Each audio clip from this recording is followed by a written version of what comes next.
अब वो कहता है कि a load is suspended from a thread. A load is suspended from a thread.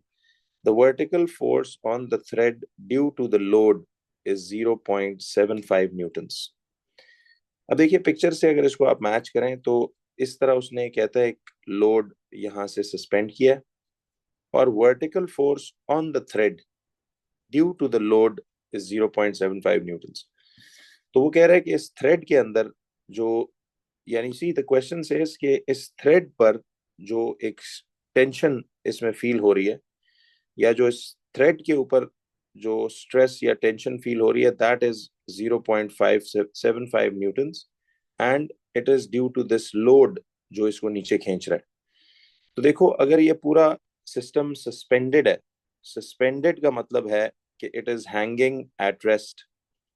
तो अगर आपके इस थ्रेड के अंदर एक टेंशन 0.75 न्यूटन्स की है ड्यू टू दिस लोड, तो क्या हम यहां से ये बात अज्यूम कर सकते हैं कि फिर लोड कितने न्यूटन्स होगा डाउनवर्ड? तो देखिए दिस इज वेरी सिंपल कि आपको ये सोचना था कि अगर एक सिस्टम स्टेशनरी है, if it is hanging stationary like this, तो we have studied this rule कि जब भी कोई चीज ऐसे स्टेशनरी हैंग हुई भी है तो जितना इस रोप के अंदर टेंशन होगी उतना इसका डाउनवर्ड लोड या वेट भी होगा।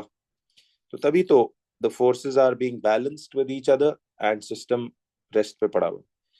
तो ये बात आप सबको पता है कि देखिए इसका मतलब है इस लोड का जो वेट है vertically downwards from the centre of gravity जो एक्ट कर रहा है।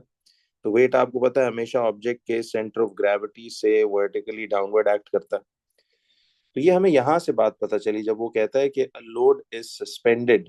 तो लोड सस्पेंडेड का मतलब है कि इट इज हैंगिंग स्टेशनरी, ना नीचे जा रहा है ना ऊपर जा रहा है ना राइट जा रहा है ना लेफ्ट जा रहा है, it is at rest hanging in the air through a thread. तो vertical force on the thread, अब देखो इसने कहा vertical force on the thread due to the load is 0.75 newton. देखिए ये हम पढ़कर आए हुए हैं कि जब भी कोई इस तरह का हैंगिंग सिस्टम हो तो असल में जितना इस ऑब्जेक्ट का डाउनवर्ड वेट होता है उतना ही इस रोप में एक अपवर्ड टेंशन होती है। अब इसने रिवर्स सवाल दिया कि आपको उसने थ्रेड में टेंशन बता दी है 7.0.75। तो थ्रेड में तो हमेशा हमने पढ़ा हुआ है ना कि अगर एक ऑब्जेक्ट ऐसे हैंग हुआ हुआ है तो थ्रेड में तो टेंशन अपवर्ड डायरेक्शन में होगी। तो अगर वो टेंशन 0.75 न्यूटन है तो इनडायरेक्टली हमें सस्पेंडेड के वर्ड से पता लगा कि फिर उसका डाउनवर्ड वेट भी 0.75 न्यूटन्स होगा। ठीक है। तो अब इस चीज को देखिए, अब आपने जब तक रियलाइज नहीं किया, लेबल नहीं किया, तो आपको ये बात अगली पार्ट ए की समझ नहीं आएगी। तो उसने कहा calculate the mass of the load. तो देखिए आपको लोड का जो मास है वो फाइंड करना है। तो जब आपको इसका वेट पता है तो मास तो ढूंढना इससे कोई मसला नहीं। तो the weight is 0.75 newtons and we have to find the mass, जबकि we know कि the g की value is 9.8 newtons per kg। तो the equation used over here will be W equal to mg। तो weight is 0.75, mass is what we have to find out and g की value is 9.8। Always remember बच्चों, अब ये असूल हम शुरू से सीखते हुए आ रहे हैं कि हमेशा न्यूमेरिकल्स में फॉर्मूला और वैल्यूज मिलाकर ये आपका 1 मार्क होता है and mostly the last mark is for the answer. तो अब कैलकुलेटर इस पेपर में आपको अलाउड है। आप हर बटन प्रेस करते हुए स्क्रीन पर देखेंगे तो ये 0.75, if I make this the subject, तो 0.75 अपॉन 9.8, तो the mass will be equal to, तो if you divide it by this तो आपके पास आंसर, अब देखिए the answer is quite a long one. तो आपका कैलकुलेटर पे अगर आप इसको चेक करो तो इट इज 0.07653061224। बट आपको मैंने राउंडिंग का क्या रूल बताया था? Rounding rule in physics. तो सी फ्रॉम नाउ ऑन आपने हमेशा फिजिक्स का राउंडिंग रूल ये करना है कि डेटा में जो भी सबसे लोएस्ट सिग्निफिकेंट फिगर्स अवेलेबल है आपने उसको स्टैंडर्ड मानना है। नाउ सी इस वैल्यू के भी देखिए आपको there are only two significant figures. Now G की वैल्यू जो स्टार्ट ऑफ द इंस्ट्रक्शंस में गिवन थी वो भी 2 सिग्निफिकेंट फिगर्स है। तो हमारे जो सबसे lowest number of significant figures in this question part they are, तो the lowest significant figures will be 2 significant figures in this question. ठीक है, तो अगर इसमें 2 significant figures is the lowest number of significant figures, so you will make 2 significant for this question as your reference. Now 2 significant figure तो final answer देना ना, तो इससे एक ज्यादा, तो आप अगर 0.75 डिवाइड बाय 9.8 कर रहे थे तो योर आंसर वाज 0.0765। तो इसमें से you will pick up, now final answer has to be 3 significant 2 significant, is that was the lowest amount of data that was given to you। तो lowest significant were 2, तो आप इससे एक ज्यादा 3 तक आप बेशक कॉपी कर लो, 0.0765 ये इतने किलोग्राम्स आपका मास आ रहा है। लेकिन I will round it to 2 significant figures, तो दिस विल बी, आपके पास ये आ जाएगा, मास विल बी 0.077 किलोग्राम्स। तो 3 सिग्निफिकेंट फिगर्स तक ये आपका 0.077 किलोग्राम्स ये आ जाता है। ठीक है जी। अच्छा, अब ये आपका मास है, तो अगर आप इसको यहाँ पे अब लिखेंगे फाइनल आंसर 0.077, बट बच्चों याद रखिए अगर इस डैश के ऊपर आपको यूनिट्स नहीं गिवन तो फिर यूनिट्स ना लिखने का वो मार्क काटेगा। You have to remember to write the units, and if they are already given then there is no need to write them again. तो if you look back at the answer now, तो मैं जरा आपको part by part checking कराता हूँ ताकि ये बात समझ में आए। तो सी, यू कैन क्लियरली सी कि आपके पास जो इधर आंसर आ रहा है दैट इज 0.077 kg। तो सॉरी, मैंने यहाँ पे बाय मिस्टेक इधर इसको गलत लिख दिया इस डैश के ऊपर। तो this was 0.077, see, because I got the answer 0.077। तो हमेशा याद रखिए कि डेटा में अगर यहाँ 2 सिग्निफिकेंट फिगर्स दिए हुए हैं, every value, the lowest number of significant figures in this question are 2 significant.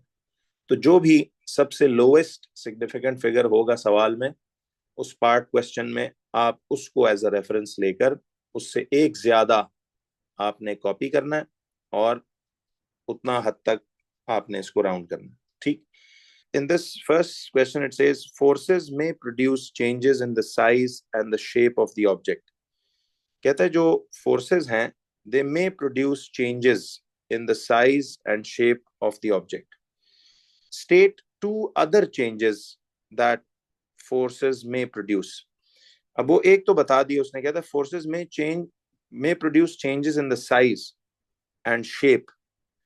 देखिए वैसे आपको एक बात जरा यहाँ पर याद रखनी चाहिए कि फोर्सेस क्या क्या चीजें बदल सकता है। पहले तो ये वैसे एक नोटेबल बात है, कॉमन सेंस क्वेश्चन है, हमें पता भी है कि forces can change which following things. Forces can change the following. मैं आपको पहले जरा एक पूरी लिस्ट लिखवा देता हूँ 1 2 3 4 करके।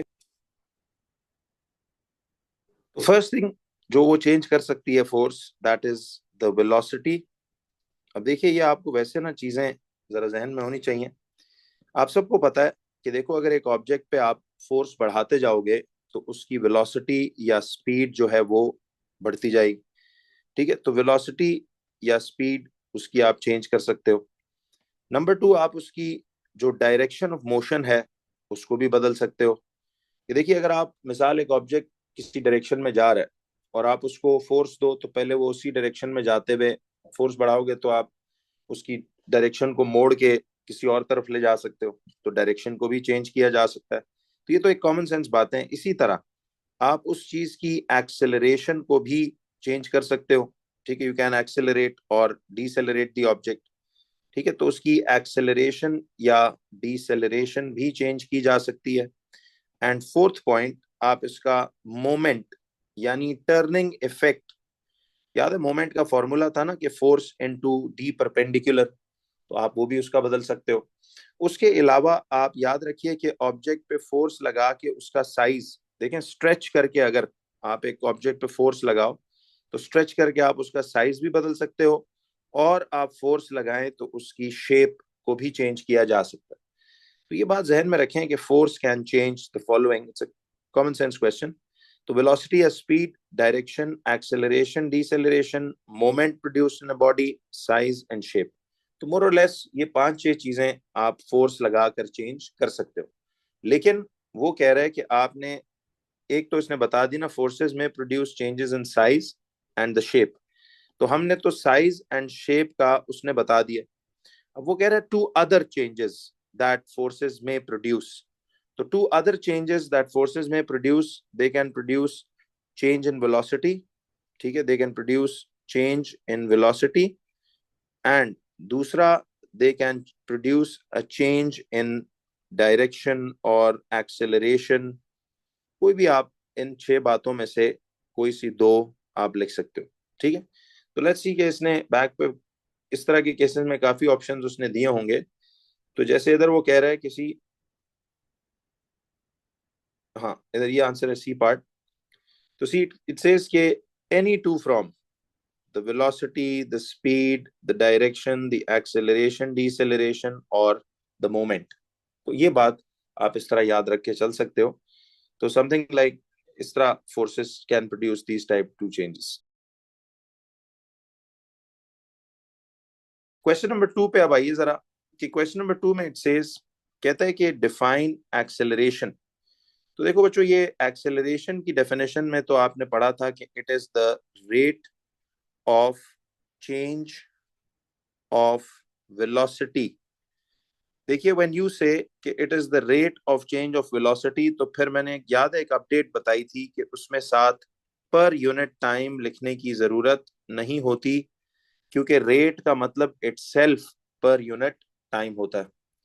या तो आप ये लिख दो rate of change of velocity, या फिर अगर आप लिखते हो तो if you just write change in velocity, ये भी इसकी डेफिनेशन हमने लिखी थी, याद है, change in velocity, but then you will have to write per unit time. तो either you write this definition, rate of change of velocity, which means के पर यूनिट टाइम ही है, या फिर you can say it is the change in velocity per unit time. तो ये दोनों definitions इसकी लिखी जा सकती हैं। हम चूंकि जरा चेकिंग करते हुए पार्ट बाय पार्ट चलते हैं, आपने उसी तरह प्रॉपर मॉक की तरह ये करके फिर उसको मैच करना है। तो see if you look here carefully, तो इट सेज कि change in velocity per unit time. तो आइदर यू राइट दिस और the rate of change of velocity. और इवन देखो इसने ये फॉर्मूला भी एक्सेप्ट किया हुआ है, delta V over delta T, यानी change in velocity over change in time. But ये अवॉइड करो फॉर्मूला डेफिनेशंस जो है ना ज्यादातर वर्ड्स में लिखें, ठीक है। जो जो मैंने सिर्फ अलाउ किया था आपको कि you can write it that way, उस तरह आप लिख सकते हो। खैर द नेक्स्ट क्वेश्चन सेज कि देखिए अब कहता है a train has a total mass of 50 to 520,000 KG. तो सी हम इधर से डेटा लिखेंगे कि हमारे पास ट्रेन का मास 520,000 किलोग्राम्स है। नाउ वी नो कि kilograms are the SI units of mass, तो इसको फिलहाल चेंज करने की जरूरत नहीं है। फिर कहता है the train accelerates at 1.1 metres per second square. तो ट्रेन की एक्सेलरेशन जो है that is 1.1 metres per second square. अब वो कह रहा है कि देखिए एक्सेलरेशन भी अपने प्रॉपर एसआई यूनिट्स में ही है, so you don't need to change. But listen now the question कहता है कि calculate the time taken. See you have to find the time taken for the train to increase its speed from 15 meters per second to 28 meters per second। देखिए you know कि आपने उसकी speed increase करानी है from 15 to 28। तो this 15 meters per second, isn't this the initial speed? Initial speed उसकी 15 meters per second है, और आपने उसे इंक्रीज करा के 15 से 28 पर ले जाना है। तो इसकी final velocity 28 metres per second होगी। नाउ पहले मेक श्योर सारे units are all in S I units. तो इसका मतलब है कि आपका टाइम भी फिर एस आई यूनिट्स यानी सेकंड्स में ही निकलेगा। दूसरी बात कि आपको मैंने इधर राउंडिंग का रूल बताया था ना, कि राउंडिंग रूल में देखो सारी सबसे लोएस्ट सिग्निफिकेंट फिगर्स कितने हैं। अब ये तो काफी ज्यादा है। इसमें देखो एक्सेलरेशन भी 2 सिग्निफिकेंट, इनिशियल वेलोसिटी भी, ये भी। तो इन सारे फिगर्स में से सबसे lowest significant figures are two significant. इसका मतलब है कि हमारा स्टैंडर्ड अब two significant figures final answer के लिए होगा, बट हम इस अमाउंट से एक ज्यादा कॉपी करके फिर इधर तक राउंड करेंगे। तो अब उम्मीद है आपको आफ्टर ऑल दीज ईयरलीज राउंडिंग रूल बिल्कुल क्लियर हो चुका है। तो इस सवाल में देखो आपने अब टाइम टेकन निकालना। तो मुझे ये बताएं कि सबसे पहले टाइम टेकन में तो acceleration equal to v minus U upon T. देखिए we are given the acceleration as 1.1, तो वो मैंने यहां लिख दी। फिर मुझे फाइनल वेलोसिटी 28 यहाँ पे गिवन है, माइनस फिर मेरे पास इनिशियल वेलोसिटी 15 यहाँ पे गिवन है, अपॉन मेरे पास टाइम जो है वो मैंने फाइंड करना है, तो टाइम को मैं टी लगा दूं। अब टी विल गो अप, तो ये 1.1 times T equal to 28 minus 15। आपके पास इधर से कैलकुलेटर पे आप देख लेंगे, 28 minus 15 final velocity minus initial था ना। तो देखिए आपके पास final velocity v was 28 minus u was 15, तो आई पुट दीज वैल्यूज। तो now I get the answer as 28 minus 15 is 13। अब इधर से t को सब्जेक्ट बनाओगे तो 1.1 नीचे डिवाइड होगा जाके, तो ये आएगा 13 अपॉन 1.1। तो टाइम की वैल्यू जो आपके पास आएगी वो आएगी 13 डिवाइड बाय 1.1। तो this finally is going to be 11.8। तो आपके पास टाइम देखो 11.8 सेकेंड्स आएगा। काफी लंबा आंसर आ रहा है इसमें, 11.818181 चल रहा है। लेकिन रूल क्या था कि आपके पास लोएस्ट सिग्निफिकेंट टू थे, तो फिर आपने आंसर टू 3 तक कॉपी करके इसको अब आपने टू सिग्निफिकेंट फिगर्स तक लिखना है, यानी कि ये 12 सेकेंड्स आएगा। सी इधर से इसको टू सिग्निफिकेंट तक के लिए हम इसमें 1 ऐड करेंगे, तो this will be 12 seconds as your final answer. तो टाइम की वैल्यू इक्वल टू 12, और अगर देखो एज पे यूनिट्स नहीं दिए हुए तो फिर यूनिट्स लिखना is a must thing to do. If you don't do that you will lose marks. तो ये आपके पास 12 सेकेंड्स इसका जवाब आ जाएगा। तो देखिए if you look back, let's see part by part, हम देखते हैं कि are we doing it in the right direction. तो बिल्कुल सही है 12 सेकेंड्स। अब देखो ये इसकी मार्क स्कीम को जरा समझिएगा बच्चों के, फिजिक्स में ना वो आपको पहले जरा मैं इसको श्रिंक डाउन करता हूँ आपको ताकि नजर आ जाए।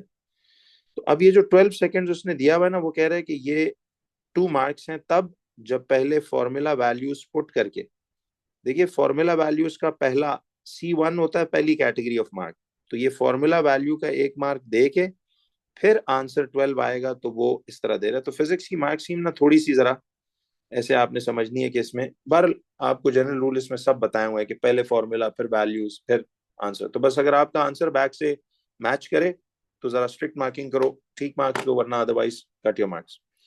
तो अब ये आपके पास इस तरह से आगे, तो इसका मतलब है it took the train 13 seconds, sorry 12 seconds to go from 15 to 28 metres per second, अगर वो इस रेट से एक्सेलरेट कर रही थी। तो अब जरा मुझे एक बात बताइए कि अब वो कह रहा है कि calculate the force required to produce an acceleration of 1.1 metres per second square for this train. Calculate the force required to produce an acceleration of 1.1 metres per second square. तो आपने अब निकालना है इसी में जो फोर्स चाहिए। देखिए फोर्स आपने जब भी निकालनी हो तो यूर फेमिलियर कि आप फॉर्मूला लगाते हो, स्पेशली कंसिडरिंग कि जब फोर्स चाहिए और आपके पास मास ऑफ द ट्रेन भी है और एक्सेलरेशन भी। ये बात वैसे पहले ही सोच लिया करो कि आपके पास मास और एक्सेलरेशन जब इस पार्ट में दिया हुआ था तो यकीनन आपसे वो फोर्स भी मांगता। तो the resultant force F will be equal to mass आपके पास 520,000 SI यूनिट्स ही हैं, और acceleration would be 1.1 metres per second square, वो भी SI यूनिट्स है। तो कैलकुलेटर पे इफ यू लुक तो ये 520,000 मल्टीप्लाइड बाय 1.1। तो बच्चों आपका जो जवाब है ना यार, ये याद रखिए फिजिक्स में स्टैंडर्ड फॉर्म में भी करेक्ट होता है आंसर देना और नॉर्मल फॉर्म में भी। तो मैं इसको 572, मेरे पास अभी आ रहा है 572,000, ठीक है, दिस इज 572,000 न्यूटन्स। लेकिन अब कई लोग इसमें ये बात भूल जाएंगे कि देखो सारी values were rounded up to two significant figures, right, because the lowest significant figures were two significant figures. तो आपने इधर से भी फिर ये 3 सिग्निफिकेंट की वैल्यू छाप के अब इधर से 2 का राउंडिंग करोगे तो ये कितना आ जाएगा, 570,000 न्यूटन्स। तो ये आपका final March scheme version of the answer होगा। ठीक है, तो फोर्स हम यहाँ लिख देंगे, जो हमारे पास आ रही है 570,000 न्यूटन्स। ठीक है, तो this will be 570,000 newtons. I hope you are clear with this, कि आपने इसको इस तरह से 570,000 निकाल लिया। तो वही रूल है जैसे हम करते जा रहे हैं कि all the values were given up to 2 significant, lowest the lowest was 2 significant, so I copied it to 3 significant and then I rounded it to 2 significant figures. तो if you look back at the answer, जरा देखते हैं इसका numerical based answer क्या निकला। तो देखिए ये बिल्कुल रूल्स के मुताबिक अब 570,000 आ रहा है, उसने कहा पहले f इक्वल टू ma लगाओ and then put the values अपनी अपनी जगह। तो ये वही है कि f equal to ma formula values का 1 मार्क एंड देन आंसर का दूसरा मार्क। तो न्यूमेरिकल्स नॉर्मली इस तरह से आप डील या सॉल्व करते हो। अब देखिए इस क्वेश्चन में वो कहता है कि figure 1.2 shows the vertical speed. अब देखो ये सवाल जरा लफ्ज गौर से देखा करो, वर्टिकल स्पीड टाइम ग्राफ, यानी ये ऑब्जेक्ट की वर्टिकल स्पीड की बात कर रहे हैं, फॉल की। तो ये वर्टिकली जब ऑब्जेक्ट मूव करता है under the effect of gravity in the presence of air, तो फिर ये पैराशूटिस्ट जर्नी वाला कट कॉपी कॉन्सेप्ट नहीं होगा क्या?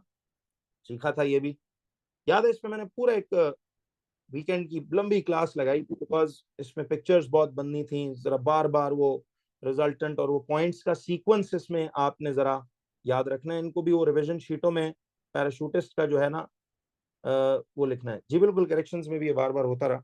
बहरहाल इसको अब जरा ईयरली वाइज कर रहे हैं तो पूरा करते हैं। Figure 1.2 shows a vertical speed time graph for a parachutist who jumps from a stationary hot air balloon. कहता है कि figure 1.2 shows a vertical speed time graph for a parachutist who jumps from a stationary hot air balloon। अब hot air balloon हवा में stationery है ऊपर eight height, और वहां से पैराशूटिस्ट नीचे छलांग मार रहा है जैसे वो एरोप्लेन से हमने बात की थी। अब वो कह रहा है कि the parachutist jumps from the balloon at time t equal to 0 and reaches the ground at b। तो देखिए टाइम 0 पे कहता है कि वो जंप मारता है, इस टाइम 0 पे ही jumps out of the plane and reaches the ground at B.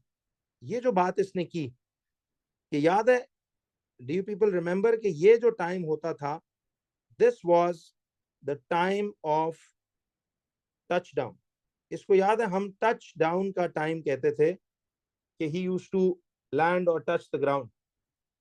अब आपको ये सारा ग्राफ वैसे मालूम होना चाहिए, बट कहता है the point A indicates when the parachute opens.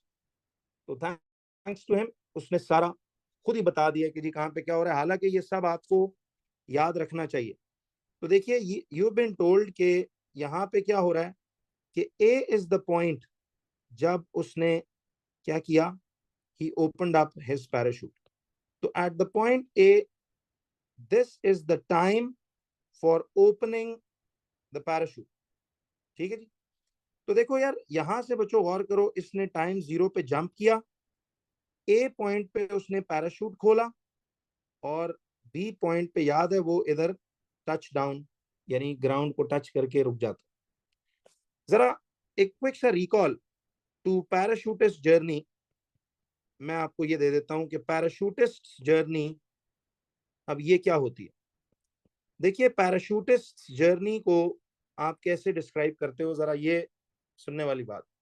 देखिए पैराशूटिस्ट जर्नी क्या होती है, सबसे पहला पॉइंट आपको जरा विजुअल करो। I have explained this to you in the class as well as हर मॉक में ये 2-3 बार पूरा कॉन्सेप्ट रिकॉल हुआ।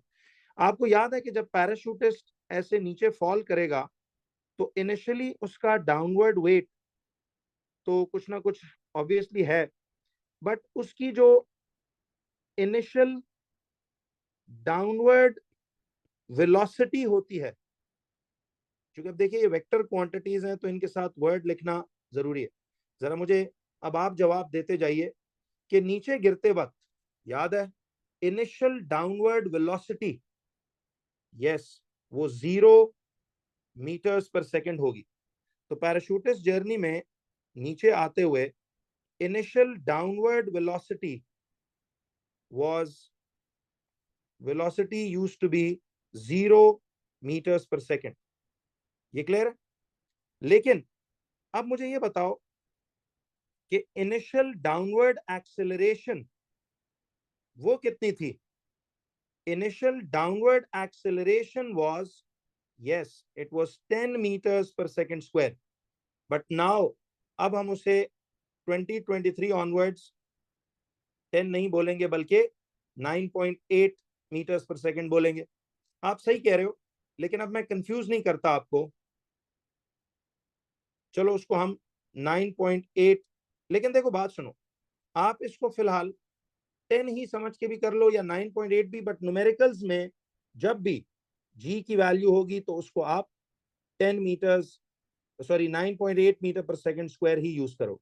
ठीक है, मतलब सब पता है उसको।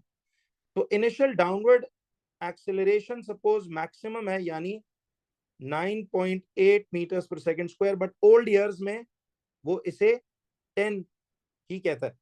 बहरहाल अब आपको फर्क पता है कि नहीं? तो इनिशियल डाउनवर्ड एक्सेलरेशन तो 10 या 9.8 मीटर पर सेकंड स्क्वायर है, और इनिशियल डाउनवर्ड वेलोसिटी जो है वो 0 है। बट अब मुझे आगे बताना जरा कि क्या होता है as the parachutist keeps falling.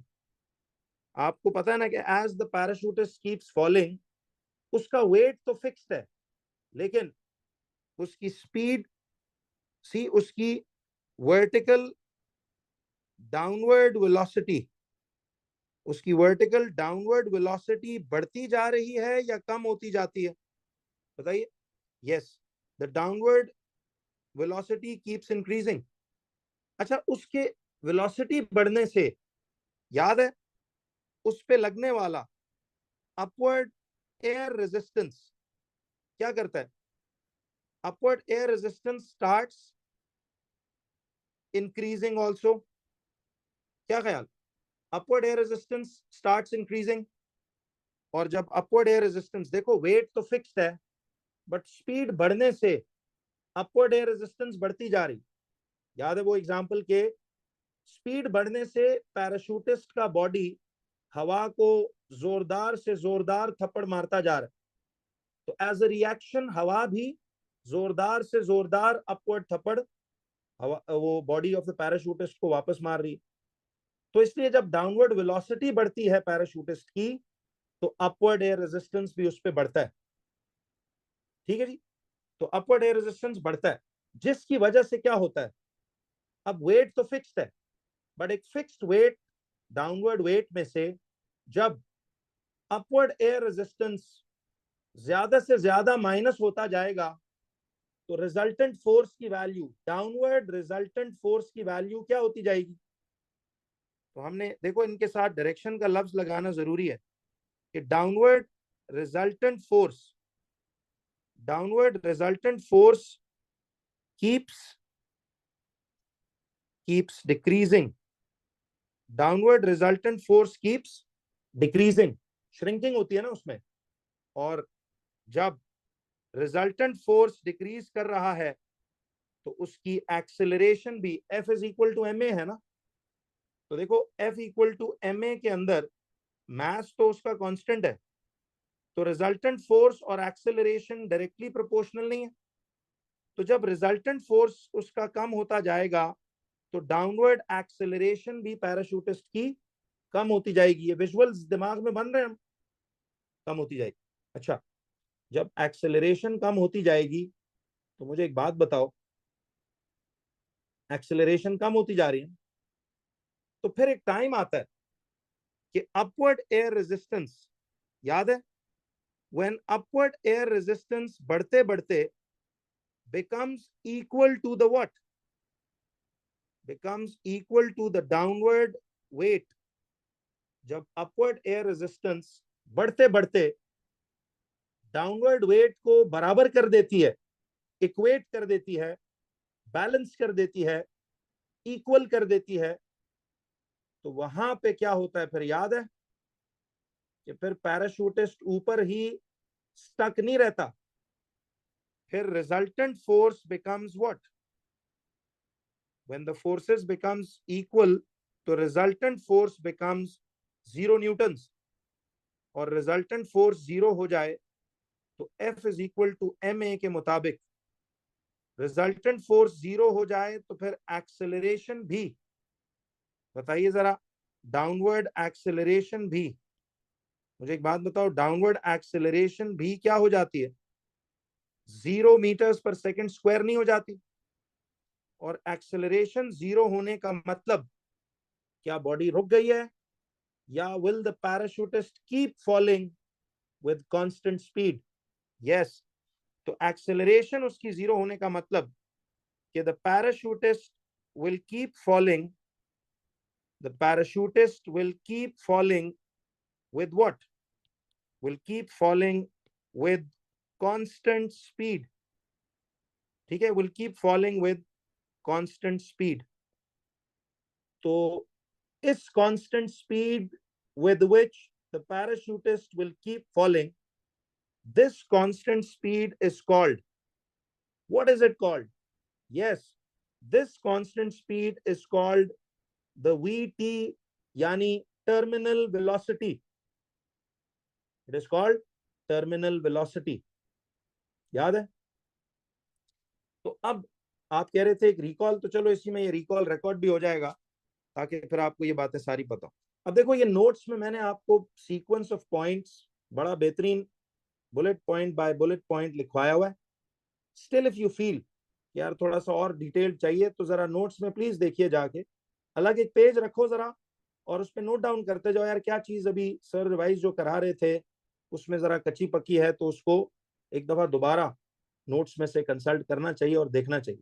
ठीक है, तो सवाल ये था कि देखिए द पैराशूटिस्ट, अच्छा अब ये बातें जब आपकी हो गई, चलो पूरी बात, अब जब parachutist terminal velocity before opening parachute से गिरता जा रहा है, तो मुझे ये बताइए कि जब parachutist terminal velocity before opening parachute से गिरता जा रहा है तो क्या होगा? Tell me what will happen now, कि जब वो उस मोमेंट के बाद पैराशूट खोलेगा तो एक इंस्टेंट, पैराशूट खोलने का मतलब याद है जैसे ब्रेक लगा दो और पैराशूटिस्ट डीसेलरेट करेगा, याद है? क्योंकि अपवर्ड रेजिस्टिव फोर्स एकदम बढ़ जाएगी देन द डाउनवर्ड वेट, तो फिर रिजल्टेंट फोर्स नेगेटिव आएगा, व्हिच मींस कि नेगेटिव रिजल्टेंट फोर्स का मतलब है ये ब्रेकिंग फोर्स है, ये ऑब्जेक्ट को स्लो डाउन कराएगी, डीसेलरेट कराएगी। और फिर जब उसकी स्पीड पैराशूटिस्ट की कम होगी पैराशूट खोलने की वजह से, तो दोबारा एक मोमेंट ऐसा आएगा कि स्पीड कम होने से वापस एयर रेजिस्टेंस ड्रॉप डाउन करेगी to the value of the downward wait.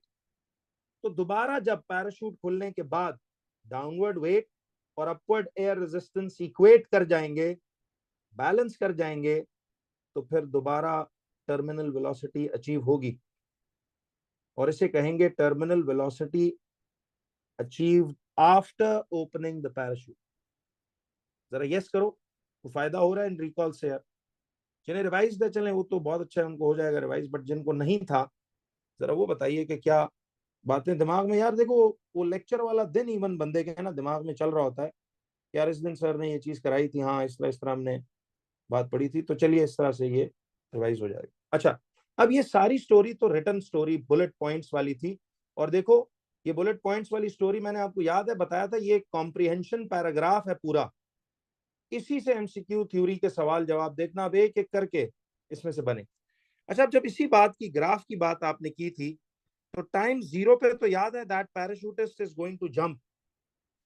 मुझे ये बताइए जब पैराशूटिस्ट जंप करता है तो initial velocity u, initial downward velocity u 0 ही नहीं होती।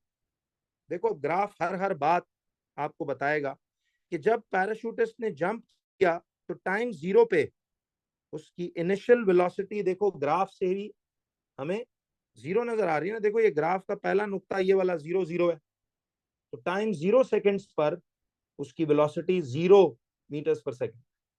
अच्छा अब बताओ कि this is a speed versus time graph, बच्चों स्पीड वर्सेस टाइम ग्राफ का ग्रेडियंट हमें क्या बताता है? स्पीड वर्सेस टाइम ग्राफ का ग्रेडियंट हमें एक्सेलरेशन और डिसेलरेशन प्रोवाइड करता है। और इस ग्राफ के नीचे area, area under the graph, ये हमें क्या देगा? एरिया अंडर द ग्राफ हमें डिस्टेंस ट्रेवल्ड बताएगा। एरिया अंडर द ग्राफ हमें डिस्टेंस ट्रेवल्ड बताएगा। ठीक, ये दोनों बातें तो clear.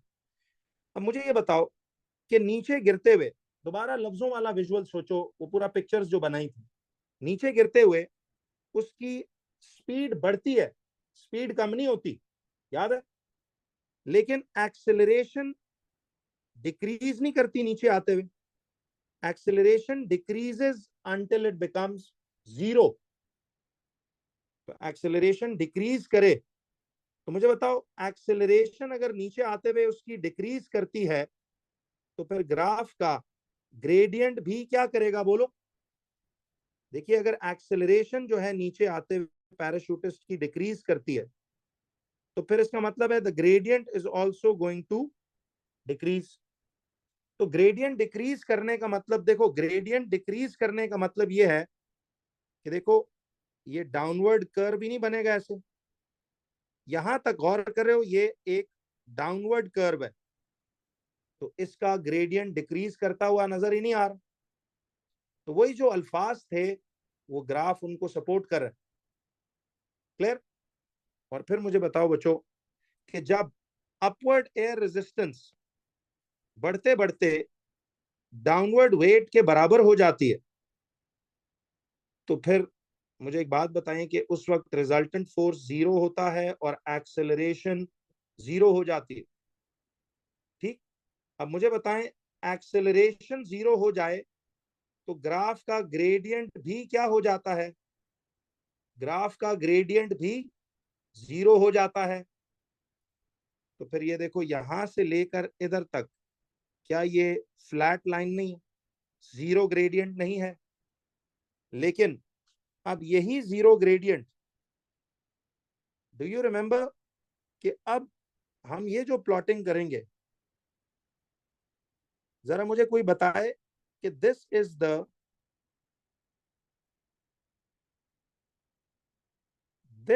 The terminal velocity. Yes, देखिए this is the terminal velocity, जिसको हम कहते थे ऐसे V T before opening parachute.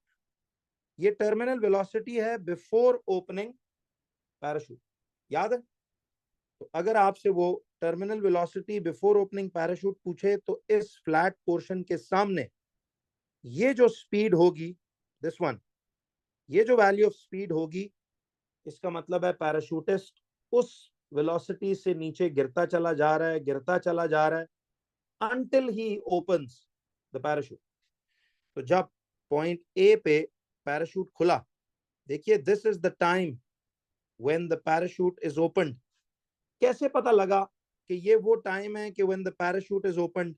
How do you know that this will be the time of opening the parachute? Yes, क्योंकि इस नुक्ते के फौरन बाद आप देख रहे हो कि ग्राफ क्या कर रहा है, बताओ? ये नीचे आना, स्पीड वर्सेस टाइम ग्राफ का नीचे फॉल करना is a proof that this is deceleration। yes, तो देखो ना, नेगेटिव ग्रेडियंट है ना। अब देखो ये सेकंड टू फोर्थ वाला सेक्शन है, सेकंड टू फोर्थ क्वाड्रेंट में ग्रेडियंट नेगेटिव होगा तो नेगेटिव ग्रेडियंट मतलब डिसेलरेशन है ना। तो देखो यहां पे इस नुक्ते से लेके इस नुक्ते तक ये हो रही है क्या? ये डिसेलरेशन अकर हो रही है, बिकॉज पैराशूट खुलना मींस ब्रेक लग चुकी है। तो जैसे गाड़ी में ब्रेक लगाते हो और उसकी टॉप स्पीड तोड़कर आप लोअर कर देते हो, इसी तरह पैराशूटिस्ट का पैराशूट खोलना is like applying the brakes. ठीक, and now what will happen कि अब दोबारा जब डाउनवर्ड वेट और अपवर्ड एयर रेजिस्टेंस इक्वल हो जाएगा, तो बताओ दोबारा से ग्राफ फ्लैट पोर्शन नहीं बन गया? एक्सेलरेशन, ग्राफ का ग्रेडियंट देखो जीरो आ गया, एक्सेलरेशन मतलब जीरो हो गई। एंड नाउ टेल मी कि this is going to be, now tell me बच्चों कि दिस इज द व्हाट, जरा गौर करो कि ये है terminal velocity vt। Yes, this is after opening the parachute. देखिए, I am giving you a recall. इस ईयरली 2023 के जरिए, ये हर साल जो रीसेंट पर्चा होता है वो पूरा समझो एक कोर्स का रिकॉल होता है, और बाकी भी आप खोल के देखें सारे, हर सब्जेक्ट में पूरा पूरा मैंने कॉन्सेप्ट रिकॉल करने की कोशिश की है और रिवाइज करवाया कि चलो बच्चा वो भी सुन के करे तो बहुत जबरदस्त। जी, पेंसिल से आप ये लिख सकते हो, ये सारी बातें आपको क्लियर होनी चाहिए। और देखिए, अब फाइनली इस टाइम पे वो उसकी वर्टिकल स्पीड चूंकि अब जीरो हो चुकी है ना दोबारा, तो this is the time for the touch down. Clear? तो मुझे बताओ, यहां तक तो चलो हमें बात सही है। अब देखो, इसने यही बातें की हुई है कि the parachute jumps from the balloon at time T equal to zero. अब आते हैं सवाल पे, तो time T equal to zero पे ही jumps out of the balloon क्योंकि उसकी स्पीड जीरो है। फिर वो कहते हैं कि and reaches the ground at B, तो बी पे उसका टच डाउन है। फिर कहता है the point A indicates when the parachute opens, तो वी नो कि A is the time of opening parachute. अब कहता है on figure 1.2 label a point on the graph where the acceleration is. गौर से देखो बच्चों, लफ्जों को पढ़ा करो। किसी ही says where the acceleration is, क्या चीज की बात कर रहा है? Acceleration is. अब गौर से जरा मुझे देखो, इसकी इंग्लिश थोड़ी सी जरा कंफ्यूज करने वाली है। वो कह रहा है on figure 1.2 label a point on the graph where the acceleration is zero. अब देखो एक मिनट, ये सारा उसने ना आपको इंग्लिश वर्डिंग्स में फंसाया। वो कह रहा है where the acceleration is zero, कहता है उस जगह को वन का डिजिट से मार्क करो। यस। अब ये लोग, जब मैंने ये मॉक में भी दिया था ना और इसको हम बोर्ड पे डिस्कस भी कर रहे थे, तो a few people were getting confused कि सर ये सवाल में कहना क्या चाह रहा। एक जगह वो कह रहा है acceleration is zero with one, मतलब उनको ये अंग्रेजी सेपरेट करना नहीं आई। तो क्वेश्चन पता है क्या था? वो यहां तक था कि ग्राफ का कहता है उस पॉइंट को where the acceleration is zero. तो आप जरा मालूम करो एक्सेलरेशन जीरो कहां कहां होती है। कहता है उस जगह को लेबल करो विद व्हाट। कहता है देखो, label with one, label with one, तो वन के साथ उस निशान को लेबल करो। अब मुझे बताओ, एक्सेलरेशन जीरो कहां कहां होती है? यस, एक्सेलरेशन जीरो वहां वहां होगी। देखो ना, अब इधर जरा समझना इस बात। देखो, इन दो फैक्ट्स को यार बड़ा जबरदस्त हर सवाल जवाब में यूज किया जा सकता है। एक्सेलरेशन मुझे बताओ जीरो उधर उधर होगी जहां ग्राफ का ग्रेडियंट जीरो होगा ना। जहां ग्राफ का ग्रेडियंट जीरो है, तो ग्राफ का ग्रेडियंट कहां कहां जीरो है? एक इस सेक्शन से इस सेक्शन के दरमियान फ्लैट लाइन है, और एक इस सेक्शन से इस सेक्शन के दरमियान फ्लैट लाइन। तो कहता है कि लेबल करो, लेकिन इधर उसने पता है क्या बोला है? वो कह रहा है label a point, label a point जहां पे ग्राफ कहता है कि एक्सेलरेशन जीरो है, और लेबल करना है विद विच डिजिट, वन का डिजिट के साथ उधर वन नंबर लिखना आप। तो इसका मतलब है कि एक तो ये जगह हो सकती है, क्या ख्याल? कि देखिए, एक ये पोर्शन कहीं भी इधर से इधर तक मिडल में लिख दो इन दोनों के। एक ये जगह जहां एक्सेलरेशन जीरो है, और एक ये जगह जहां एक्सेलरेशन जीरो है। तो इधर हम दोनों जगहों पे वन लिख सकते हैं। लेकिन मुझे एक बात बताओ, क्या ये दोनों जगहों पे वन लिखना करेक्ट है? What do you think? दोनों जगहों पे 1 लिखना डू यू थिंक करेक्ट है?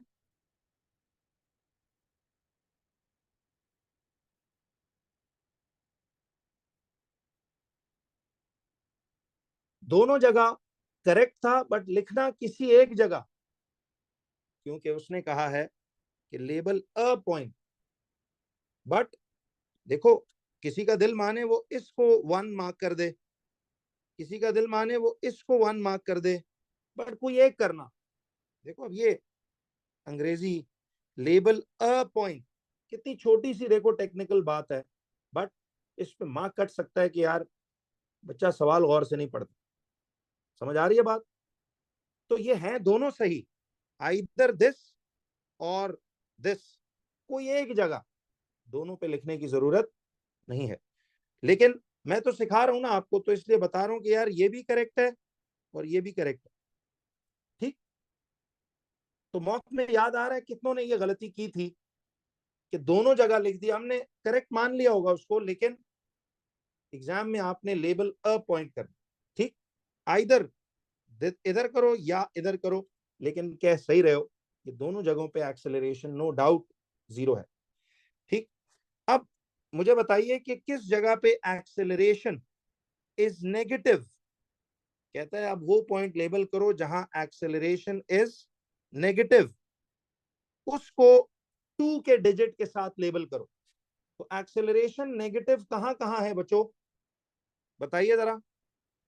एक्सेलरेशन नेगेटिव कहां कहां है? देखो, पैराशूट जब खुला तो वो डिसेलरेट कर रहा है, तो इधर से लेके इधर तक, क्या ये सेकंड टू फोर्थ वाला ग्राफ नहीं है? लेकिन फ्लैट लाइन से पहले पहले देखिए, डिसेलरेशन इधर से नेगेटिव इधर से इधर तक हो रही है, लेकिन अब फ्लैट पोर्शन से पहले पहले इस दौरान यहां कहीं भी 2 लिख दो, मैं चलो इनके मिड में लिख देता हूं कि ये वो इलाका है जहां, अब देखो ना, एक्सेलरेशन नेगेटिव है तो ग्रेडियंट नेगेटिव नहीं होगा। तो नेगेटिव ग्रेडियंट ये सेकंड टू फोर्थ क्वाड्रेंट वाली लाइन नहीं होगी, यहां से लेकर यहां तक। तो इस जगह को कहता है आप 2 के साथ लेबल करें। समझ आई बात? देखिए, अब it's a very simple thing, all that you done, तो सिर्फ रिवाइज्ड होना चाहिए, और एक अपनी रिवीजन की एफर्ट, देखिए जब तक नहीं होगी मैं कुछ भी नहीं बिगाड़ सकूंगा आपको, because I am here to explain, to help you in every way possible, but you have to basically revise also. Revision बहुत जरूरी चीज है जी, प्लीज ये तमाम उस कैटेगरी के लोगों को समझाइए जो ब्लेम गेमर्स हैं, खुद रिवाइज नहीं करते और दुनिया पे डालते हैं कि जी उन्होंने जी सही नहीं किया तो इसने सही नहीं किया। रिविजन जरूरी काम। अब देखिए जी, तो आपने 2 पे इधर लिख दिया कि एक्सेलरेशन नेगेटिव कहाँ होगी। हमें पता है कि acceleration would B negative during this section. देखो ना, सारा जवाब इससे निकल रहा है, एक्सेलरेशन नेगेटिव होगी तो मतलब उस सेक्शन में ग्रेडियंट नेगेटिव होगा।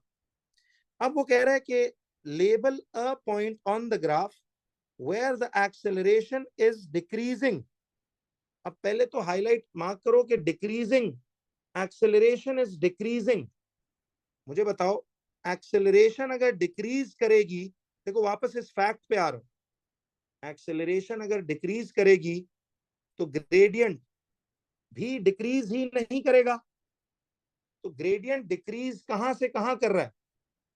याद है, ग्रेडियंट डिक्रीज कर रहा है इधर से इधर तक, फ्लैट पोर्शन से पहले पहले। देखो, फुट रूलर रख के आप फ्लैट पोर्शन देख सकते हो, लेकिन ग्रेडियंट डिक्रीज कर रहा है मेरे हिसाब से एग्जैक्ट इधर तक। इस इलाके में ग्रेडियंट डिक्रीज करता चला जा रहा है। तो इस पूरे सेक्शन में कहीं भी मैं चलो मिडल में उसको कितने से मार्क करूं? वो कह रहे हैं कि इसको 3 से मार्क करो। तो मैंने देखो हर जगह के मिड में वो डिजिट डाल दी कि इन इस दौरान 0 एक्सेलरेशन है, इस दौरान 0 एक्सेलरेशन है। उसको उसने कहा था 1 का डिजिट मार्क करो। जहां एक्सेलरेशन नेगेटिव है उसको हमने 2 से मार्क किया। तो इस इलाके में कहीं भी आप 2 का डिजिट, तो मैंने देखो उस पूरे जोन के एग्जैक्ट मिड में तो चलो सारा कवर हो गया। फिर एक्सेलरेशन डिक्रीजिंग जिधर है वो यहां से लेकर इधर तक वाला पोर्शन है, this is decreasing acceleration. I hope you all understand what I am saying. क्यों जी? तो उसको मैंने मिड में 3 लिख दिया। जरा यस करो ये पार्ट, देखिए फॉर 3 मार्क्स एटलीस्ट ये 3 नंबर हमारे सिक्योर हुए और साथ रिकॉल भी, रिफ्रेश भी हो गया। अब आ जाओ जरा अगली बात पे, जो मैंने आपको कहा कि एक पूरा स्टोरी लाइन वो आपको बताएगा जो हमने पढ़ी हुई भी है। वो कहता है explain in terms of forces. देखो यार इन सवालों को ना जरा गौर से प्लीज पढ़ा करें। वो कह रहे हैं एक्सप्लेन करो, लेकिन in terms of what? He is saying explain it but in terms of forces. यानी जवाब में फोर्सेस की बात का जिक्र बहुत होना चाहिए। And the changes in motion which occur, कहता है फोर्सेस की टर्म्स में समझाओ, एक्सप्लेन करो। क्या चीज एक्सप्लेन करो? उन चेंजेस को जो मोशन में हो रही हैं, which occur from when the parachutist leaves the hot air balloon until point A. अब लोगों ने, मुझे अभी भी याद है कि मॉक में ना इस बात को, ये जो आखिरी जुमला था अंटिल पॉइंट ए, इसको बड़ा बुरी तरह इग्नोर किया था और पूरी स्टोरी समझा दी थी, पैराशूट खोलने से पहले की भी और पैराशूट खोलने के बाद भी। बट देखिए ये इस तरह की आंसरिंग शो करती है कि बंदा बिल्कुल भी मेंटली अलर्ट नहीं है और वो बस एक स्टोरी लाइन याद करके आया और उसको हर जगह जो है वो लिखना शुरू कर रहा है। तो just answer to the point, precise, क्योंकि 1 मार्क 2 मार्क होता है। तो मुझे एक बात बताएं कि वो कहां तक की जर्नी की एक्सप्लेनेशन मांग रहे हैं? वो कह रहे हैं कि from when the parachutist leaves the hot air balloon until point ए। तो आपने फोर्सेस की टर्म्स में, यानी इधर तक, इस ग्राफ को पूरा आपने एक्चुअली एक्सप्लेन करना यहां तक, ठीक है? Yes, terminal velocity before opening parachute के पॉइंट्स एक्चुअली यहां लिखने। तो अब समझ आई मैं नोट्स में या कॉन्सेप्चुअली क्लास में क्या करवा रहा था। वो इन्हीं सवालों के एक्चुअली जवाबात, जो नोट्स नहीं लिखवाते कि नोट लिखो, फैक्ट लिखो, ये एक्चुअली इन्हीं, उस टाइम मेरे दिमाग में यही सवालात घूम रहे होते हैं जो कि मुख्तलिफ तरीकों से वो पूछता रहेगा। तो अब आपने देखिए फॉर 4 मार्क्स बच्चों, 4 नंबरों का आपने इसको ये जवाब देना है। तो मुझे एक बात बताइए,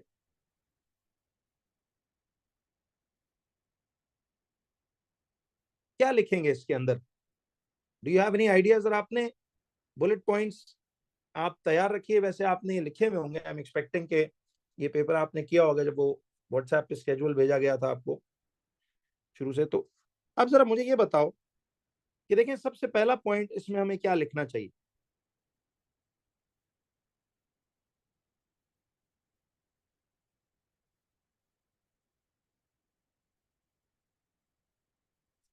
तो बिफोर ओपनिंग पैराशूट की वो सारी बातें, अच्छा एग्जाम में रिमेंबर आई टोल्ड यू के पैराग्राफ फॉर्म में नहीं लिखना, सॉरी पैराग्राफ फॉर्म में ही लिखना, बुलेट पॉइंट्स फॉर्म में नहीं लिखना।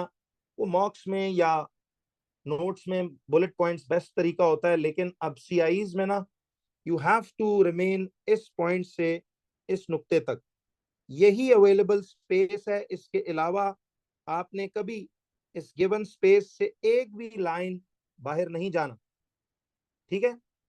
लेकिन मैं चलो जहां पे पहला फुल स्टॉप आएगा, पॉइंट खत्म होगा, अगला पॉइंट वहीं से स्टार्ट हो। एग्जाम में आप इसी तरह करोगे, देखिए वो एग्जामिनर का काम है कि वो हाईलाइट करके अंडरलाइनिंग करता है। आप कभी ना कोई सीआई का चेक्ड पेपर वापस मंगवाओ, अक्सर बच्चे फुल क्लरिकल रीचेक में मंगवाते हैं, तो उसमें आप देखना हर पॉइंट के नीचे ना उसने यूं लिखा होता है टिक 1 मार्क, इधर जी पॉइंट मिल गया टिक 1 मार्क, यहाँ उसको पॉइंट मिल गया 1 मार्क, इधर उसने पॉइंट निकलिया 1 मार्क। तो वो खुद फ्रेजिंग चेक कर लेगा, बट आप मार्किंग स्कीम से बहुत खुद को यूज टू करोगे। तो मुझे बताएं, देखें कि आपने फोर्सेस की टर्म्स में समझाना है the changes in motion which occur from when the parachutist leaves the hot air balloon until point A। तो terminal velocity before opening parachute तक की बात आपने समझानी। तो मुझे एक बात बताएं कि when the parachutist देखो व्हेन द पैराशूटिस्ट, उसने कहा ना from when the parachutist leaves the hot air balloon, तो हम लिखेंगे कि when the parachutist leaves the hot air balloon, तो क्या होगा, हिज इनिशियल डाउनवर्ड, अब वो याद है हर वेक्टर क्वांटिटी के साथ word, his initial downward velocity या स्पीड इज कितनी, इज 0 मीटर्स पर सेकेंड। चलिए जबरदस्त यार, ये बहुत अच्छी एफर्ट है, आपने पूरा मैसेज में लिख कर भेजा, नाइस। तो इनिशियल डाउनवर्ड वेलोसिटी या speed is 0 metres per second. अब क्या होगा, and the initial downward acceleration and the initial downward acceleration is 9.8 meters per second square। चलें हम ये, या एक्सप्लेनेशन में आप 10 भी कह सकते हो, ठीक है, ये न्यूमेरिकल्स में लिखने के लिए आप 9.8 लोगे, लेकिन एक्सप्लेनेशन में आप 10 भी बोल सकते हो, दोनों में ठीक है। बट न्यूमेरिकल्स में उसने स्ट्रिक्टली कहा हुआ है कि अब आपने 9.8 जी की वैल्यू पुट करनी। तो मुझे बताएं कि देखिए नीचे आते हुए पैराशूटिस्ट जब लीव्स द वो, तो इनिशियल डाउनवर्ड वेलोसिटी 0 है, लेकिन initial downward acceleration 9.8 metres per second square. अब मुझे बताइए कि as the parachutist falls, as the parachutist false,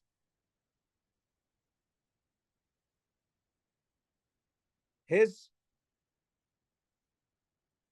downward velocity,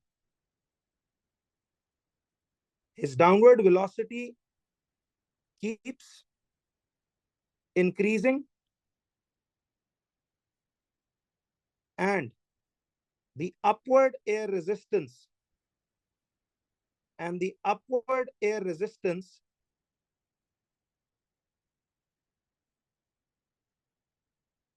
keeps increasing as a result। अब ड्यू टू दिस क्या होता है, due to this the downward resultant force, the downward resultant force keeps decreasing until, देखो वही notes वाली बातें ही लिख रहा हूं, तो डाउनवर्ड रिजल्टेंट फोर्स कम होती जाती है until the upward air resistance, बल्कि until के बजाय यूं लिख लेते हैं कि keeps decreasing तक, फिर लिखेंगे कि जी as the upward air resistance, as the upward air resistance balances the, या becomes equal to, एक ही बात है, balances the downward weight,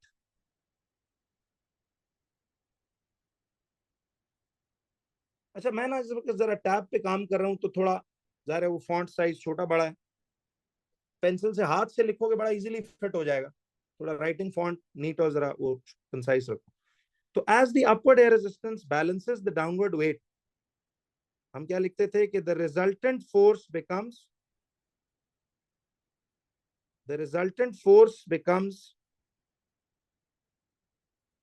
0, the resultant force becomes 0, sorry 0 metre पर सेकंड स्क्वायर नहीं, resultant force becomes 0 and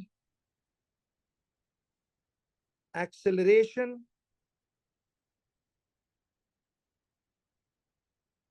becomes 0। So the parachutist now falls with constant speed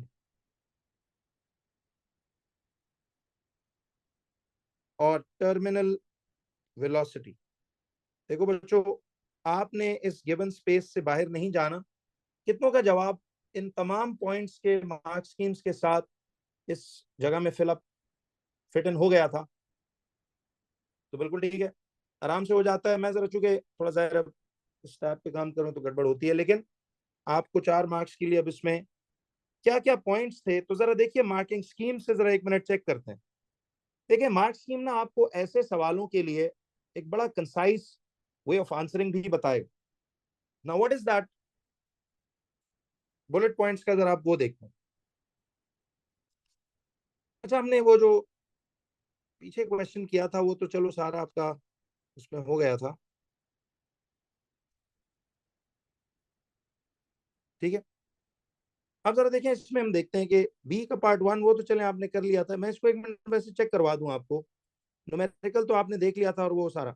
अब उसने कहा था जी, point labelled 1 on either of the horizontal sections of the graph to the left of A और to the left of B. तो ये वही बात नहीं कर रहा था, ये पिछला पार्ट।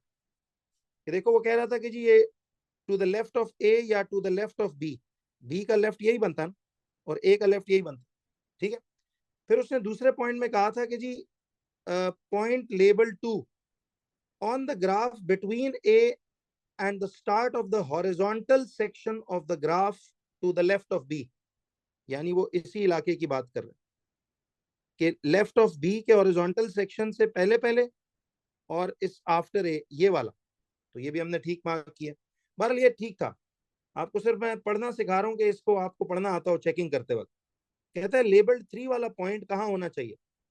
कहता है on the graph between the start of the curve section to the right of the origin and the start of the horizontal section to the left of A. तो उसका मतलब यही पोर्शन ये बनता है कि जी ए के लेफ्ट पे हॉरिजॉन्टल सेक्शन से कहता है पहले पहले और इस ओरिजिन से बाद। चेकिंग समझ आ रही है ना? कर लोगे नाउ? अब जरा इसका देखिए, अगला जो 1 का बी पार्ट 1 था, कहता है कि इनिशियली, देखिए मैं थोड़ा सा आपको जरा इसको बिगर फॉन्ट बता दूं। कहता है initially there is acceleration due to the weight और gravitational force, unbalanced force, resultant force, downward force. तो देखो हमने क्या बोला था यहाँ पे, लेट्स चेक कि हमने भी इधर वो बातें की हुई हैं कि नहीं। कि when the parachutist leaves the hot air balloon, his initial downward velocity is 0 and his initial downward acceleration is 9.8। तो हमने यही बात नहीं की हुई इधर कि initially there is an acceleration या डाउनवर्ड फोर्स, ठीक है। फिर air resistance increases as the speed increases. तो देखो हमने यहाँ लिखा हुआ है कि as the parachutist falls, downward velocity increases and the upward air resistance keeps increasing। ये भी लिख दिया हमने। फिर कहता है कि as the air resistance increases, the resultant force downwards decreases। तो अब जरा ये देखो कि due to this downward resultant force keeps decreasing। वो भी यही बात कर रहे हैं एग्जैक्टली। और कहता है कि the constant speed when air resistance becomes equal to the weight। तो यही हमने कहा कि the resultant force becomes zero and the acceleration becomes zero, so the parachutist now falls with constant speed या terminal velocity। देखिए 11 marks का ये question था, ठीक है जी। तो 11 मार्क्स के इस क्वेश्चन के लिए आपको देखो एक एक बात नोट्स में कट कॉपी हमने लिखी हुई। अब देखिए वो कहता है figure 2.1 shows N object of mass 2 kilograms. कहता है कि एक ऑब्जेक्ट है, figure 2.1 shows N object of mass 2 kilograms, ठीक है। अब जरा देखो, साथ साथ स्टेटमेंट्स पढ़ते जाएंगे और उनको इधर मैच करेंगे कि ये उसने वो ऑब्जेक्ट दिया हुआ है जिसका मास वो कहता है कि दिस इज 2 किलोग्राम ऑब्जेक्ट। तो ये ध्यान में रखो कि this is that object which he is talking about अभी, कि this object has a mass of 2 kilograms. वो कहता है figure 2.1 shows N object of mass 2 kg on a bench. तो ये बेंच है ना, ये बेंच के ऊपर, वो कहता है बेंच के ऊपर यहाँ पे एक 2 किलोग्राम्स का, यहाँ पे 2 kg का ऑब्जेक्ट है। कहता है this object is connected by a cord. ये ऑब्जेक्ट कहता है कि कनेक्ट हुआ हुआ है by a cord, by a cord, कहता है passing over a pulley, passing over a pulley. अब देखिए ये एक पुली है, अब समझना इस बात को कि यहाँ से ये कॉर्ड है, देखिए कॉर्ड का मतलब एक रस्सी या धागा सा है, ये कॉर्ड इस पुली के ऊपर से गुजर रही है ऐसे, और इस निचले वाले ऑब्जेक्ट जिसको इसने हैंग किया हुआ है उसके साथ ये कनेक्टेड है। कहता है this object is connected by a cord. अच्छा, अब ये जुमला बड़ा इंपॉर्टेंट वर्ड है कि कनेक्टेड है ये दोनों, यानी this object is connected by a cord passing over a pulley to an object of mass 3 kilograms. अब देखो नीचे ये ऑब्जेक्ट जो है उसका जो मास है वो 3 किलोग्राम्स।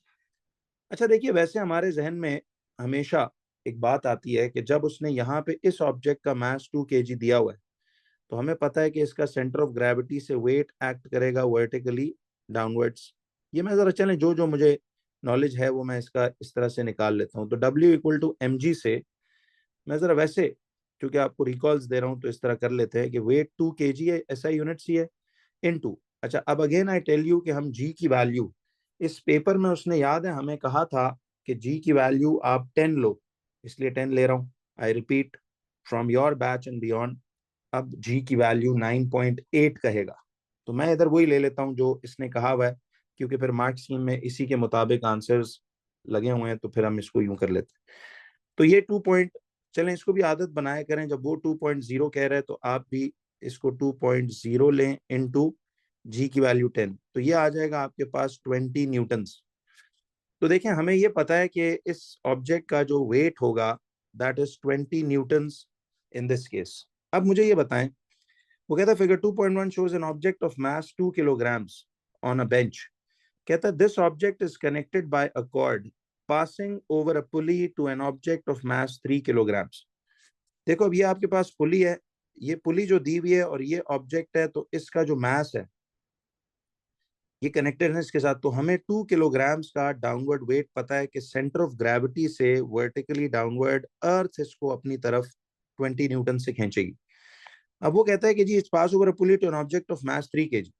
अब ये जो कॉर्ड से जुड़ी हुई है ये ऑब्जेक्ट ओवर अ पुली, ये कॉर्ड जा रही है और इधर एक 3 किलोग्राम्स का मास लगा हो, तो मुझे ये बताएं कि फिर उस 3 किलोग्राम्स मास का भी W equal to M G से 3.0 इंटू जी की वैल्यू इस पेपर में कहा गया था 10 लेनी है इसलिए लेंगे, अदरवाइज आपके पेपरों में आपसे वो कहा करेगा ऊपर इंस्ट्रक्शंस में जी 9.8 लेने को खुद कहेगा। तो अब आपने W यानी ये आ जाएगा आपके पास कितना, this will become how much, this will B, इसका वेट अब देखिए ये आ जाएगा आपके पास 30 न्यूटन्स। ठीक है, तो ये मैं वैसे एक डेटा को जरा कन्वर्जन दे रहा हूँ कि figure shows mass of object 2 kilograms. ठीक है, ये एक 2 किलोग्राम का ऑब्जेक्ट है, तो हमें फौरन दिमाग में आना चाहिए कि इसका वेट कितना होगा। फिर कहता है this object is connected by a cord. अब ये इस कॉर्ड के थ्रू कनेक्टेड है इस 3 kg के ऑब्जेक्ट से, तो 3 kg का ऑब्जेक्ट का वेट भी हमने W एम जी से ये निकाल लिया। ठीक है, अब सवाल आगे पढ़ो कहता क्या, और देखो इसको यूं भी समझो जरा, अब ये कार्ड सा कुछ इसने ऊपर बोला है, इसका आगे देखेंगे क्या यूज वो करता है, और ये बेंच है, सारी पिक्चर को ना आपने जरा डिटेल से समझना है। अब वो कहता है कि द 2 kg ऑब्जेक्ट, ये 2 kg ऑब्जेक्ट, 2 kg ऑब्जेक्ट कौन से वाला है, देखो जब वो 2 kg ऑब्जेक्ट का जिक्र करेगा तो मैं ऐसे इसको चलो हाईलाइट करूंगा, वो इसकी बात कर रहे हैं, ये 2 kg ऑब्जेक्ट जो बेंच पे पड़ा हो। कहता है it is released from rest. अच्छा मुझे ये बताएं कि जब आप इस 2 kg ऑब्जेक्ट को रिलीज करोगे फ्रॉम रेस्ट, फ्रॉम रेस्ट का मतलब है कि इसकी initial velocity 0 metres per second नहीं होगी। देखिए इस तरह आपने बातों को सोचना है कि the object is release from rest, ये जो 2 kg ऑब्जेक्ट है ये रेस्ट पे था, तो इसका मतलब है इसकी इनिशियल वेलोसिटी यहाँ पे जो इसकी u है that is 0 metres per second, वहां भी लिख दो इनिशियल वेलोसिटी इज u। तो वो कहता है कि जब इस 2 kg ऑब्जेक्ट को ना समझो अभी किसने पकड़ के रखा हुआ है, देखे ना, क्योंकि इसकी वजन की वजह से, इस ब्लॉक की वजन की वजह से तो ये नीचे ट्रैवल करना चाहेगा, तो इसको इनिशियली किसी ने यहाँ पकड़ा हुआ है। ठीक है, इस 2 kg ऑब्जेक्ट, वो कहता है जैसे ही ये 2 kg ऑब्जेक्ट रिलीज हुआ फ्रॉम रेस्ट, यानी जैसे ही इसको आप रिलीज करोगे, तो ये ऑब्जेक्ट, मुझे एक बात बताएं कि ये एक्सेलरेट करेगा या दौड़ेगा, इस तरफ को नहीं दौड़ेगा, because of the weight of this, ये ब्लॉक जब ये ग्रेविटेशनल वेट की वजह से नीचे जाएगा, तो ये ब्लॉक इधर से ऐसे स्लाइड करके along the bench towards left जो है ये एक्सेलरेट करेगा। अब वो कहता है कि the 2 kg object is released from rest and it accelerates at 4 meters per second square। तो मुझे ये बताएं कि हमें इसका acceleration 4.0 metres per second square, हमें इस 2 kg ब्लॉक का एक्सेलरेशन भी बताया हुआ है और हमें इसका मास भी पता है। तो वो कहता है कैलकुलेट द रिजल्टेंट फोर्स। तो हमें देखिए उसने accelerates eight 4 metres per second, यानी अब देखिए हम यहाँ डेटा लिख लेते हैं कि उसका इनिशियल वेलोसिटी 0 रेस्ट थी, एक्सेलरेशन उसकी 4.0 मीटर्स पर सेकंड स्क्वायर है। ये उस 2 kg ऑब्जेक्ट की बात कर रहे हैं। देखिए this is the 2 kg object which he is talking about. तो its initial speed is 0, its acceleration is 4 and now its mass is going to be 2.0 kilograms. ठीक है, हम डेटा उसी तरह लिख लेते हैं, 0.07 मेंशन करेंगे। अब वो पूछ रहा है कि कैलकुलेट करो the resultant force acting on the 2 kg object. तो देखिए गौर से जरा समझो कि this is that 2 kg object which has a mass of 2 kilograms and it is accelerating. जैसे ही इसको रिलीज करते हैं तो it accelerates towards the left side, ये लेफ्ट की तरफ देखो एक्सेलरेट करेगा। बट वो कह रहे हैं calculate the resultant force acting on it. तो रिजल्टेंट फोर्स का मतलब एफ निकालना होता है। नाउ टेल मी कि आपको एफ निकालना है, you have M you have A. तो वो कौन सा फॉर्मूला है जो एफ एम और ए को कनेक्ट करता है? That is F is equal to M A. But remember इसमें एफ जो होता है वो रिजल्टेंट फोर्स के लिए होता है, यानी क्योंकि रिजल्टेंट फोर्स ही दौड़ाती है ना ऑब्जेक्ट को, एक्सेलरेट करवाती है। तो the resultant force is what we have to find out. But before putting the values make sure कि देखिए एक्सेलरेशन उसने मीटर्स पर सेकंड स्क्वायर यानी अपने प्रॉपर एसआई यूनिट्स में दी हुई है और मास भी उसने केजीज में दिया हुआ है। तो फिर हमारा जो फोर्स निकलेगा वो भी अपने एसआई यूनिट्स न्यूटन्स में ही निकलेगा। तो mass is going to be mass will be sorry 2 kg। देखिए 2.0 इंटू एक्सेलरेशन इज 4.0, तो F is equal to M A के मुताबिक the force will be 8.0 newtons. ठीक है, तो आप इसको भी जरा उस तरह लिखो कि देखिए अब लोएस्ट सिग्निफिकेंट फिगर्स इस क्वेश्चन में, जो लोएस्ट सिग्निफिकेंट फिगर है वो टू सिग्निफिकेंट सब लोएस्ट टू है। तो मैं इसका जवाब भी एग्जैक्ट आ रहा तो एग्जैक्ट ही लिख लेंगे, तो 8.0। तो देखिए अब ये आपके पास F is equal to M A 8.0 newton. तो देखो ये 0.0 को इंपॉर्टेंस देना है इसमें। तो F equal to M A in any form, उसने कहा कि जी फॉर्मूला का जिक्र किया हो और बच्चे ने फिर इस तरह से उसको लिखा हो, तो ये आपके पास आ जाएगा। इसका मतलब है कि उस 2 kg ब्लॉक पे, देखिए ये याद रखना, मार्क करते हैं, अगर यूनिट ना दिया हो डैश पे तो यूनिट लिखना है। ये बातें मैं बार बार करता हूँ, तो मेक श्योर करें और इस डैश पे ना कटिंग ओवर राइटिंग ना करें। तो ये 8 न्यूटन आ गया। अब जरा गौर से बच्चों देखो, इसका मतलब है कि देखिए इस ये जो आपके पास इधर उसने जो ब्लॉक दिया हुआ है 2 kg का, इसका मतलब है ये 8 न्यूटन की रिजल्टेंट फोर्स फोर्स के साथ यहाँ टूवर्ड्स लेफ्ट साइड ऐसे एक्सेलरेट करेगा, दौड़ेगा। ठीक है, तो पिक्चर स्टडी बड़ा इसमें जरूरी काम। अच्छा, once you're through with this, तो अब उसने जो अगली बात पूछी है वो क्या है, जरा गौर से देखना अब इस बात को। कहता है calculate the upward force F. अब जरा ये समझो, calculate the upward force F, कौन सी वाली? Upward force exerted by the cord on the 3 kg object. Calculate the upward force F exerted by the cord on the 3 kg object.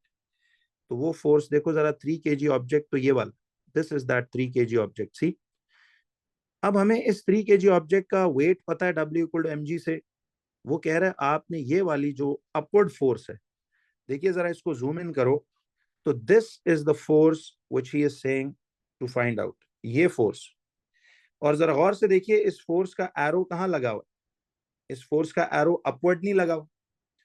हमें ये force F कहता है कि अब ये फाइंड करनी है। तो जरा गौर से देखिएगा, वो कहता है कि कैलकुलेट करो the upward force F exerted by the cord on the 3 kg object।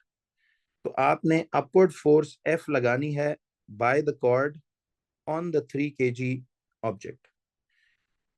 तो सबसे पहली बात मुझे ये बताइए कि देखें, जैसे ही आप इस 2 kg ऑब्जेक्ट को रिलीज करेंगे, ये इस तरफ दौड़ता जाएगा towards left with an acceleration of 4 metre पर सेकंड स्क्वायर.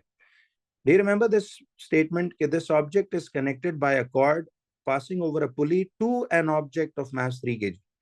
ये दोनों ऑब्जेक्ट्स कनेक्टेड है. देखो, ये कॉमन सेंस बात है. अगर ये दोनों ऑब्जेक्ट्स कनेक्टेड हैं, like this 2 kg object and this 3 kg object, if they both are connected, तो टेल मी कि जितनी एक्सेलरेशन इस देखें, जितनी एक्सेलरेशन के साथ ये 2 kg ऑब्जेक्ट लेफ्ट पे जा रहा है, क्या उतनी ही डाउनवर्ड एक्सेलरेशन के साथ ये 3 kg ऑब्जेक्ट भी नीचे की तरफ ट्रैवल नहीं करेगा? क्योंकि देखें, ये कोई फ्री फॉल तो नहीं कर रहा ना, कि हम कहें कि ये ग्रेविटेशनल एक्सेलरेशन जी की वैल्यू के साथ नीचे एक्सेलरेट करेगा. ये तो कनेक्टेड है, यहाँ बंधा हुआ है इस 2 kg ब्लॉक के साथ. तो ये मोशन अंडर ग्रेविटी नहीं है, ये फ्री फॉल से नहीं गिर रहा. ठीक है, ये कनेक्टेड है इसके साथ. तो जब भी वो कहे ना कि दो ऑब्जेक्ट्स कनेक्टेड हैं, तो जितनी इस ऑब्जेक्ट की एक्सेलरेशन है, उतनी ही एक्सेलरेशन क्या इस ऑब्जेक्ट की भी नहीं होगी?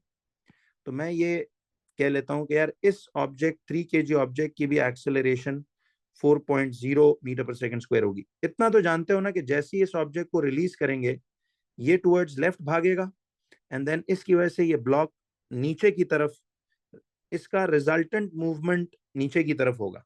ठीक है, बट जितनी इसकी एक्सेलरेशन है, उतनी ही इस ब्लॉक की भी एक्सेलरेशन होगी. तो ये कोड, पूरा इस सवाल का कोड है कि ये एक्सेलरेशन और ये एक्सेलरेशन दोनों की सेम होगी. तो हमसे वो पूछ रहा है कि यार, इन सारी बातों से आपने फिर निकालना है अपवर्ड फोर्स एफ. अब मैं इसकी नजर एक अलग सी पिक्चर बनाता हूं कि ये सपोज हमारे पास वो ऑब्जेक्ट है जिसकी बात वो कर रहा है, 3 kg ऑब्जेक्ट. ठीक है, suppose this is that 3 kg object. अब हमें पता है कि इस 3 kg ऑब्जेक्ट का जो मैस है, देखिए इस बात को जरा यूं समझते हैं कि इसका मैस तो 3.0 kg है. ठीक है, इसका मैस जो है दैट इज 3.0 किलोग्राम्स. और दूसरी बात ये देखिए कि इसका मैस अगर 3 kg है, तो इसका डाउनवर्ड वेट जो है, वो हमने पहले ही निकाला हुआ है कि इसका downward weight would be 30 newton, W=mg से. और इसकी जो डाउनवर्ड एक्सेलरेशन है, जरा गौर करें, डाउनवर्ड एक्सेलरेशन इसकी वो भी 4.0 मीटर्स पर सेकंड स्क्वायर होगी. ठीक है, तो ये 4 मीटर्स पर सेकंड स्क्वायर से नीचे एक्सेलरेट करता जा रहा है. ठीक है, हमने इस सारे डेटा से अब ये वाली अपवर्ड फोर्स ये कैलकुलेट करनी है. अब मेरा आपसे एक सवाल है कि देखिए, इस अपवर्ड फोर्स को हमने कैलकुलेट अगर करना है, तो सबसे पहले ये सोचो कि ये ऑब्जेक्ट, इस ऑब्जेक्ट का डाउनवर्ड रिजल्टेंट फोर्स कितना होगा. ये एफ तो सिर्फ अपवर्ड फोर्स है ना. क्या मैं इसकी ये डाउनवर्ड रिजल्टेंट फोर्स जो है वो कैलकुलेट कर सकता हूं? कि देखो, अब गौर से समझना इस बात. अब आप थोड़ी देर के लिए इस डेटा और इस डेटा को भूल जाएं. ये ब्लॉक, आपको ये तो समझ आ रहा है ना कि ये 3 kg का ब्लॉक इतनी एक्सेलरेशन से नीचे आ रहा है. ठीक है, तो ये कितनी डाउनवर्ड रिजल्टेंट फोर्स से नीचे आ रहा है. तो मैं पहले इसका स्टेप 1 में F=ma, ये वो रिजल्टेंट फोर्स है, ये मैं तलाश कर लेता हूं. मैस उस ऑब्जेक्ट का 3 kg था. देखिए, इस ब्लॉक का मैस 3 kg है और इसकी acceleration downward 4 metres per second square है. तो ये 4.0 आ जाएगा. तो रिजल्टेंट फोर्स F जो है, ये कितना आ जाएगा? ये आ जाएगा 12 न्यूटन्स. जरा गौर से देखिए, ये दो सिग्निफिकेंट फिगर्स, ये दो सिग्निफिकेंट फिगर्स. तो ये आपके पास फोर्स आ रही है 12 न्यूटन्स. अब मुझे एक बात ये बताओ कि अगर ये हमारे पास फोर्स आती है 12 न्यूटन्स, तो जरा गौर से देखें, ये फोर्स अगर 12 न्यूटन्स आती है, तो आपने करना ये है कि वो कहता है कि आप अपवर्ड फोर्स एफ निकालो exerted by the cord on the 3 kg object.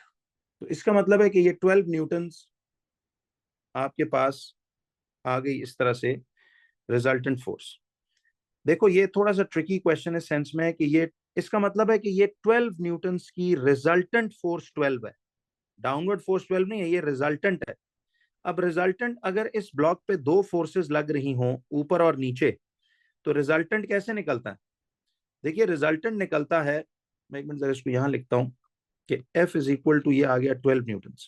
अब रिमेंबर ये एफ आर यानी रिजल्टेंट फोर्स, चलो मैं इसको जरा स्पेसिफाई कर देता कि ये इस ब्लॉक पे लगने वाली डाउनवर्ड रिजल्टेंट है। अब जरा बताओ, अगर इसका वेट डाउनवर्ड लग रहा है और कॉर्ड में फोर्स अपवर्ड लग रही है और ये मूव ओवरऑल नीचे कर रहा है, इसका मतलब है कि वेट ज्यादा था ना। तो रिजल्टेंट फोर्स कैसे निकालेंगे? वेट में से ये जो कॉर्ड में फोर्स अपवर्ड लग रही है, वेट माइनस दिस एफ, क्या ये W माइनस द एफ, देखें this W minus the F, क्या ये इक्वल टू 12 नहीं होगा? देखें ना, दो फोर्सेस लग रही हैं, ये डाउनवर्ड है और ये अपवर्ड है। अब रिजल्टेंट फोर्स कैसे निकालते हैं? रिजल्टेंट होता है कि जब दोनों फोर्सेस ऑपोजिट एक्ट करती हैं तो उन्हें माइनस करके निकाला जाता है। तो इसका W और ये F, तो W ज्यादा है तभी तो इट इज ट्रैवलिंग डाउन ना, इट्स एक्सीलरेटिंग डाउन। तो इसका रिजल्टेंट निकलेगा, W में से इस F को माइनस करेंगे तो उसका जवाब, W माइनस एफ का जवाब इस 12 न्यूटन के इक्वल नहीं आए। तो मैं यहां से फिर F कैसे निकालूंगा कि स्टेप 2 में अब मैं जाऊंगा कि W माइनस एफ करने से ये उस रिजल्टेंट फोर्स 12 न्यूटन के इक्वल आ रहा है। यानी W में से इस F को निकाला, क्योंकि ढूंढना तो ये F है, तो W में से इस F को निकाल लिया तो आपके पास रिजल्टेंट फोर्स आ गई 12 न्यूटन। तो इसका मतलब है W is 30 minus the F force in the cord equal to 12। अब ये माइनस F उधर जाएगा, 12 इधर आ जाएगा, तो ये आएगा 30 माइनस द 12। ठीक है, इसको थोड़ा सा नीट कर लेते हैं। तो 30 माइनस द 12, तो see this 12 is gonna move this side, तो ये आएगा आपके पास 30 minus 12 and this minus F will move to that side to become positive F। तो F विल बी कितना देन? तो टोटल फोर्स F जो है ये आपके पास आ जाएगी 18 न्यूटन्स। तो टोटल फोर्स F जो है ये आपके पास 18 न्यूटन्स का ऐसे आ जाएगी। तो अब ये सारी कहानी थी, देखिए कि आपने कोडवर्ड ये था सिर्फ कि अगर इस 2 kg ब्लॉक की एक्सेलरेशन इज 4, तो इसका मतलब है कि फिर इस पूरे ब्लॉक की डाउनवर्ड एक्सेलरेशन भी 4 मीटर्स पर सेकंड स्क्वायर होगी, because these are connected objects. Code word था कि दे आर कनेक्टेड ऑब्जेक्ट्स। ठीक है, तो अब एक्सेलरेशन आपको मिल गई। तो अब देखिए, आपने ये ढूंढ लिया पहले कि इस ब्लॉक का मास, अब अगर एक 3 किलोग्राम मास 4 मीटर पर सेकंड स्क्वायर से नीचे एक्सेलरेट कर रहा है, तो इसकी ये रिजल्टेंट डाउनवर्ड रिजल्टेंट फोर्स हम निकाल सकते हैं F equal to M A से। वो आ जाएगा 3 इंटू 4 यानी 12 न्यूटन। तो डाउनवर्ड रिजल्टेंट फोर्स 12 आ गया। अब ये डाउनवर्ड रिजल्टेंट फोर्स अगर हमें 12 पता है, तो फिर W में से इस F को माइनस करके ही इस 12 का जवाब आता है। यानी देखिए, ये 12 का क्या मतलब है? इसका मतलब है कि वेट में से आपने ये अपवर्ड कॉर्ड में जो फोर्स लग रही थी, ये वाली देखो ना, ये वाली, तो अब इसका वेट 30 न्यूटन है, अपवर्ड फोर्स, तो इन दोनों फोर्सेस का सब्ट्रैक्शन इक्वल टू इस 12 रिजल्टेंट के इक्वल नहीं होगा। तो वेट में से अपवर्ड फोर्स माइनस की तो ये इक्वल टू 12 आता, क्योंकि जब फोर्सेस ऑपोजिट डायरेक्शन में एक्ट करें तो फिर उन्हें माइनस करके रिजल्टेंट निकलता है। अब हमें एक और सवाल भी देखो, हमें कैसे पता कि W माइनस एफ करना है? F माइनस W क्यों नहीं करना? इसलिए कि ये जो 3 kg ब्लॉक था, 2 kg वाला ब्लॉक जब रिलीज हुआ तो वो तो दौड़ा लेफ्ट की तरफ, बट ये कनेक्टेड है तो ये तो नीचे ट्रैवल करेगा नीचे की तरफ। तो एक ऑब्जेक्ट जिस तरफ ट्रैवल कर रहा होता है, याद है हमने पढ़ा था कि इसका मतलब है उस तरफ फोर्स ज्यादा है, और जिस तरफ वो नहीं जा रहा उस तरफ फोर्स कम है। तो रिजल्टेंट तो हमेशा फिर bigger force minus the smaller force, तो bigger minus smaller will be equal to that 12 की रिजल्टेंट। और वहां से हम फिर एफ को 18 न्यूटन का सब्जेक्ट बना लेंगे। तो अब जरा देखिएगा इसमें, लेट्स चेक कि हमारा जवाब दुरुस्त आया कि नहीं। ये देखिए अब इसमें आगे, तो एफ इज 30 माइनस 12 यानी ये 18 आ गया। तो फाइनल आंसर उसने पहले दे दिया, और फिर resulting force on 3 kg F equal to M में 12 न्यूटन निकाला। तो देखो हमने भी यही किया कि पहले resultant force on 3 kg 12 Newton निकाला, और फिर वेट ऑफ द 3 वो आ गया, वेट हमारे पास W इक्वल टू mg वो पीछे हमने निकाला हुआ था। अब देखो इसने इधर ना इसका एक मार्क दिया हुआ है, वेट ऑफ द 3 kg, तो मुझे इधर वेट ऑफ द 3 kg भी निकालना चाहिए था। कि देखें मुझे कैसे पता चला 30 न्यूटन, ये मैंने डेटा में यहाँ वर्किंग की, बट ये अच्छी बात है देखो कि चलो हमें हाईलाइट हो गया कि we should do that weight also, कि वेट कैसे निकला था, इसकी वैल्यू की वर्किंग दिखा दो। तो देखिए एक एक चीज की वर्किंग का मार्क है, तो ये 3.0 kg इंटू जी की वैल्यू 10, तो इट केम एज 30 न्यूटन। इस क्वेश्चन के ना 3 स्टेप्स बना लो। ये पहला स्टेप हो गया। ये F इक्वल टू ma में रिजल्टेंट फोर्स निकालना दूसरा स्टेप हो गया। और फिर इसमें W माइनस F को तीसरा स्टेप बना के आप उसकी फाइनल रिजल्ट वो फोर्स निकालो। ठीक है, तो ये सवाल था, इस तरह आपको जो सोच के करना था। अब वो कहता है कि देखो, कहता है the objects have a constant acceleration. कहता है दोनों ऑब्जेक्ट्स की कांस्टेंट एक्सेलरेशन है जो हमने ऑलरेडी निकाली हुई है, that is 4.0 metres per second square. उसने बताई भी थी ऊपर। देखिए ये अब तो समझ आ गई होगी इतनी डिटेलिंग में कि जब उसने कहा था कि जब हमने वो ऑब्जेक्ट रिलीज किया तो उसकी एक्सेलरेशन 4 मीटर पर सेकंड स्क्वायर है, तो अगर इसकी 4 है तो फिर इसकी भी 4 ही होगी। तो वो कहता है दोनों की कांस्टेंट एक्सेलरेशन है। ठीक, हमने लिख दिया 4 है। चलो डेटा यहाँ लिखते हैं जरा वर्डिंग्स पढ़ के। 4 मीटर्स पर सेकंड स्क्वायर उसकी एक्सेलरेशन। कहता है शो करो that the speed of the objects 0.80 seconds after release is 3.2। अब देखिए आपने शो करना है कि speed of the object is 3.2। क्या बताया था, जो शो करना होता है उसी को वी कैलकुलेट, तो वही आंसर आए तो शो हो जाएगा ना। तो उसने कहा कि शो करो कि speed of the objects after release is this much. अच्छा, ये जो लफ्ज है आफ्टर रिलीज, इतनी स्पीड शो करनी है, तो इन अदर वर्ड्स क्या हमने फाइनल वेलोसिटी फाइंड नहीं करनी? कि वो कह रहा है कि देखो रिलीज, वो जो 2 kg ऑब्जेक्ट हमने रिलीज किया था, 2 kg ऑब्जेक्ट रिलीज किया, अब देखो ये एक्सेलरेट कर रहा है 4 मीटर पर सेकंड स्क्वायर से। और इनिशियली ये क्या था, देखो ये जहां पे सवाल था कि the object release from rest, तो फ्रॉम रेस्ट रिलीज हुआ था ना ये। तो वी हमने फाइंड करना है और initial velocity is 0 metres per second square. और कितनी देर बाद आफ्टर रिलीज, कहता है 0.80 आफ्टर रिलीज। तो मुझे ये बताएं कि टाइम इसका 0.80 ही नहीं होगा? तो अब जरा गौर कीजिए कि a is equal to V minus U upon T. अब एक्सेलरेशन जो आएगी वो आएगी आपके पास 4.0, v आएगा v माइनस u आएगा 0 अपॉन टाइम आएगा 0.80। तो अब ये बनेगा 4.0 इक्वल टू v अपॉन 0.80। तो अब समझ में आई ना ये बात? तो एक्सेलरेशन v u a, इनको कौन सा फॉर्मूला कनेक्ट करता है? a equal to V minus U upon T. Acceleration दी हुई है, फाइनल वेलोसिटी हमने ये 3.2 शो करनी है। बच्चों ये ना हो कि आप इसको यहाँ पुट कर दो और फिर सोचो यार ढूंढना क्या है। तो वो कह रहे हैं कि आपने शो करना है कि स्पीड ऑफ द ऑब्जेक्ट्स इतनी देर आफ्टर रिलीज ये बन जाए। तो इसका मतलब है हमने फाइनल वेलोसिटी फाइंड करनी है। और इनिशियल 0 थी, क्योंकि याद है ऊपर आई रिपीट उसने कहा था कि the 2 kg object is release from rest. तो जब ये रेस्ट से रिलीज हुआ तो जाहिर है उस वक्त ये भी तो रुका हुआ था, दोनों रेस्ट पे ही होंगे। तो now if you put up the formulas and the values अपनी अपनी जगह, ये मेक श्योर करो देखो ये भी ऐसा यूनिट्स है, ये भी ऐसा यूनिट्स है, ये भी ऐसा यूनिट्स है। सॉरी, ये यू को मैंने मीटर्स पर सेकंड स्क्वायर लिख दिया, it was just suppose to be metres per second. तो now v would be 4.0 into 0.80 equal to v। तो v जरा शो कर लेते हैं कितना आता है। अब चूंकि यहाँ तो इसने बताया हुआ 3.2 शो करना है, तो 4.0 इंटू 0.8 सब कुछ ऐसा यूनिट्स में है, तो ये आपके पास 3.2 एग्जैक्ट जवाब आएगा। 3.2 metres per second, because it's a velocity और अ स्पीड बेसिकली, तो it has to be metres per second only. तो देखिए शो दैट वाले पार्ट्स में ना जब जवाब निकल आए तो उसको ऐसे बॉक्स आउट लगा के कह दिया करो नीचे के जी हेंस शोन। ठीक है, हेंस शोन यानी कि ये हमने दिखा दिया। तो शो दैट में तो चलो जवाब निकलना ही प्रूफ है कि आपने सही किया।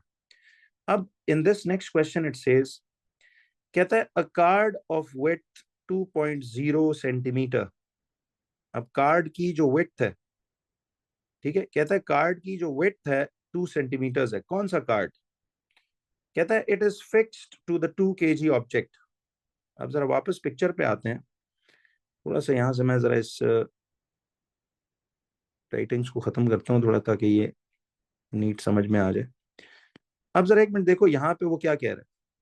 वो कह रहा है कि ये जो 2 kg ऑब्जेक्ट था, see this 2 kg object, this 2 kg object के साथ कहता है कि एक कार्ड बंधा हुआ।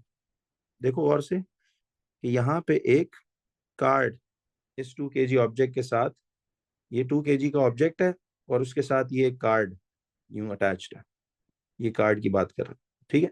अब इस कार्ड की जो विड्थ है, देखो विड्थ बताई भी है उसने, विड्थ का मतलब है कि यहाँ से यहाँ एरोस का मीनिंग, मैं थोड़ा सा इसको मैग्नीफाई करता हूँ आपके लिए, लाइक दिस, कि देखिए इस इसकी विड्थ से मुराद ये है कि ही is talking about this width, ये जो विड्थ है, देखो ये वाली, दिस इज 2 सेंटीमीटर, यानी ये जो इतनी बनती है चौड़ाई 2 सेंटीमीटर, ठीक है। अब ये समझ आ गई हमें अगर, तो वो कहता है कि a card of width 2 centimetres is fixed to the 2 kg object. अब उसके साथ उस पे ऐसे उसने वर्टिकली प्लेस की हुई है। अब आगे सवाल में वो ये कहता है कि as the 2 kg object moves to the left, जरा चेक करो, जब इस 2 kg ऑब्जेक्ट को, याद है रिलीज किया गया था, तो इस 2 kg ऑब्जेक्ट को जब आपने रिलीज किया था तो क्या ये towards the left side he move नहीं कर रही थी? देखो ये लेफ्ट की तरफ ही दौड़ी थी। तो ये कार्ड भी तो क्या करेगा, ये कार्ड भी तो towards the left side he accelerate नहीं होगा, उसी रेट से जिस रेट से ये ब्लॉक एक्सेलरेट हुआ उसी से ये भी होगा। अब वो कहता है कि the card passes through a beam of light that is perpendicular to the card. अब देखो हो क्या रहा है, इस सिचुएशन को समझिए। वो ये कह रहा है कि जब आपने इस 2 kg ऑब्जेक्ट को रिलीज किया तो क्या हुआ कि when this 2 kg object is released, तो ये कार्ड दौड़ेगा towards the left side, right, ये दौड़ेगा टुवर्ड्स द लेफ्ट साइड। अच्छा, अब जब ये टुवर्ड्स द लेफ्ट दौड़ेगा तो यहाँ पे ना, मैं इसको पिक्चर में दिखा नहीं सकता, लेकिन इस कार्ड के परपेंडिकुलर यहाँ से एक लाइट आप थ्रो कर रहे हो, यानी इधर से ना, जैसे जहां से आप इसको साइड वाइज खड़े होकर देखेंगे, समझे आप, आपकी, जब आप यहाँ इस कार्ड को साइड वाइज खड़े होकर देख रहे हो तो आपकी आंखों से इमेजिन एक, जैसे जैसे आपकी लाइन ऑफ साइट है उधर ही से समझो एक लेजर लाइट, एक बीम ऑफ लाइट यहाँ पे आ रही है। तो जैसे ये कार्ड उसके आगे से फ्लैश करेगा, देखो जैसे ये कार्ड उसके आगे से फ्लैश करेगा तो वो बीम ऑफ लाइट इस पे गिरेगी ना। तो अब वो कहना चाह रहा है, जरा गौर से समझना इस बात को, वो कह रहा है कि, कहता है कि देखो, as the 2 kg object moves to the left, the card passes through a beam of light that is perpendicular to the card, ठीक है। अब वो कहता है using the speed given in C part one. अब सी का पार्ट वन में स्पीड आपके पास 3.2 थी ना, उस ऑब्जेक्ट की स्पीड 3.2 है, तो कार्ड की भी तो वही होगी। देखिए ये चूंकि कनेक्टेड है ना, तो ये 2 kg ऑब्जेक्ट का अगर यहाँ से फाइनल वेलोसिटी 0.8 सेकेंड्स बाद 3.2 मीटर्स पर सेकेंड थी, तो अगर ये कार्ड और ऑब्जेक्ट कनेक्टेड है, तो if the card object has a speed of 3.2 metres per second, तो कार्ड की भी 3.2 मीटर्स पर सेकेंड होगी। तो आप ये देखिए कि कार्ड मूव कर रहा होगा 3.2 मीटर्स पर सेकेंड के साथ, ये उसकी रफ्तार है मूव करने की टुवर्ड्स लेफ्ट। तो वेलोसिटी उसकी 3.2 मीटर्स पर सेकेंड है। और वो कहता है, ठीक है जी, वो कहता है कि कैलकुलेट द टाइम टेकन, हमने टाइम टेकन फाइंड करना है, ऑब्वियसली ऐसा यूनिट सेकेंड्स में, to for the card to pass through the beam of light. अच्छा मुझे ये बताओ कि जब ये लाइट इस पे गिर रही है, देखिए गौर करें, जब ये कार्ड इतनी स्पीड पे ट्रैवल कर रहा है, देखिए if this card is travelling at this speed, तो इतनी स्पीड पे जब ये इधर से फ्लैश करेगा टूवर्ड्स लेफ्ट गुजर जाएगा, तो कार्ड जो डिस्टेंस, स्पीड तो उसकी इतनी है, बट कार्ड जो डिस्टेंस ट्रैवल कर रहा है वो इस कार्ड की ये विड्थ ही नहीं है। देखो ना, ये विड्थ का, जैसे ये पहला, बल्कि यूं कर लें, जैसे ये पहला कॉर्नर लाइट से गुजरेगा, ठीक है, ये पूरा कार्ड पास होने में उस कार्ड को 2.0 सेंटीमीटर्स का फासला ही तय नहीं करना पड़ेगा, ठीक है। तो कार्ड ने डिस्टेंस 2.0 यानी अपनी विड्थ जितना ही ट्रैवल करना है ना to pass that beam of light, तो कार्ड ने डिस्टेंस तो जो है वो 2.0 सेंटीमीटर्स का ही ट्रैवल करना है। तो आप ये सोचो कि उसने ही कहा ना कि देखो, as the 2 kg object moves to the left, the card passes the beam of light. तो मुझे बताएं, कार्ड का पूरी तरह पास कर जाना का मतलब यह है कि फिर कार्ड ने 2.0 सेंटीमीटर्स का डिस्टेंस ये कवर किया। तो वेलोसिटी 3.2 दी हुई है, डिस्टेंस 2.0 है और टाइम आपने फाइंड करना है। तो बताइए कि अब speed is equal to distance upon time का फॉर्मूला लग सकता है। तो देखिए आपके पास स्पीड आ रहा है 3.2 एंड डिस्टेंस हमारे पास 2 पॉइंट। अच्छा, अब यहाँ पे गड़बड़ ये मैं कर रहा हूँ कि ऐसा यूनिट्स में आंसर चाहिए तो you need to change this to metres first. तो सबसे पहले देखिए ये चीजें याद रखनी है, भूलना मत कि अब आपने इसको सेंटीमीटर्स, तो ऐसा यूनिट्स नहीं है ना, आपने इसको मीटर्स में चेंज करना है क्योंकि स्पीड भी मीटर्स पर सेकंड। तो अब आपको पता है कि सेंटीमीटर्स टू मीटर्स जाना is small to big unit. Centimetre small है, मीटर्स बिग है।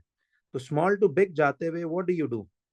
देखिए बिग टू स्मॉल जाते हुए you always multiply, M for multiply, and small to big जाते हुए उसका ऑपोजिट यानी यू डिवाइड। तो इस वक्त तो हम स्मॉल से बिग जा रहे हैं, तो फिर आप डिवाइड करेंगे। तो जब आप स्मॉल से बिग जाते हुए डिवाइड करेंगे तो डिवाइड बाय हाउ मच?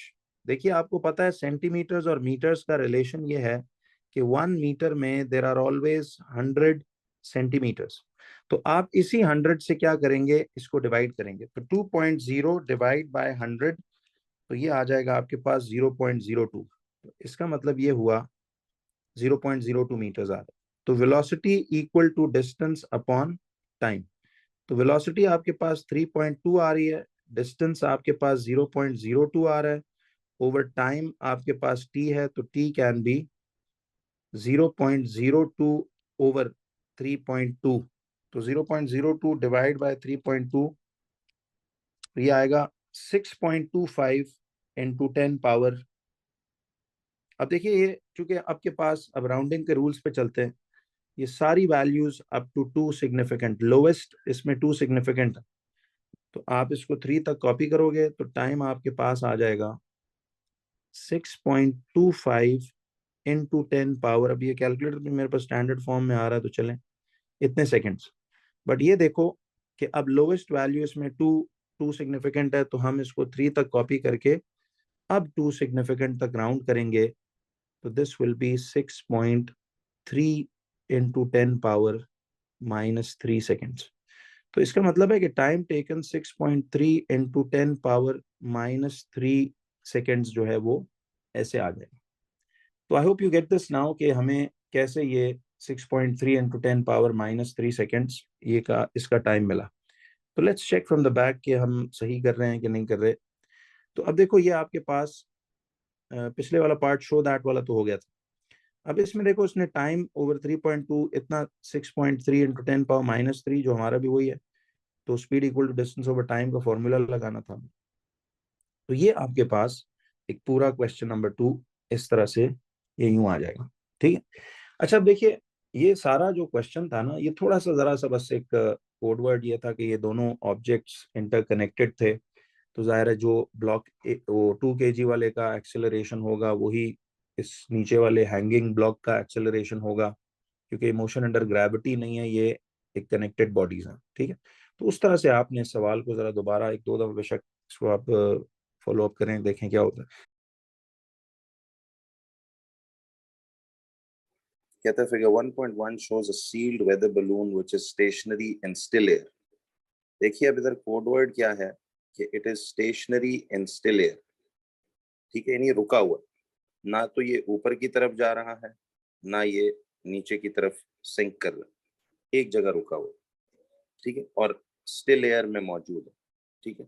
अच्छा, अब वो कहता है state whether the overall density of the balloon and its instruments is greater than, less than, or the same as the density of the surrounding air।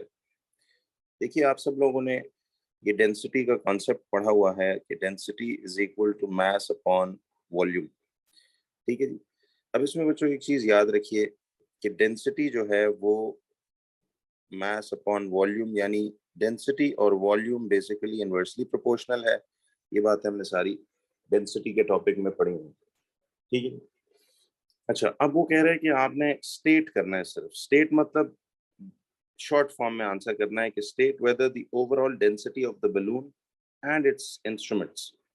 वो कह रहे हैं कि जी बताइए density of the balloon and its instruments is greater than, less than और the same as the density of the surrounding air.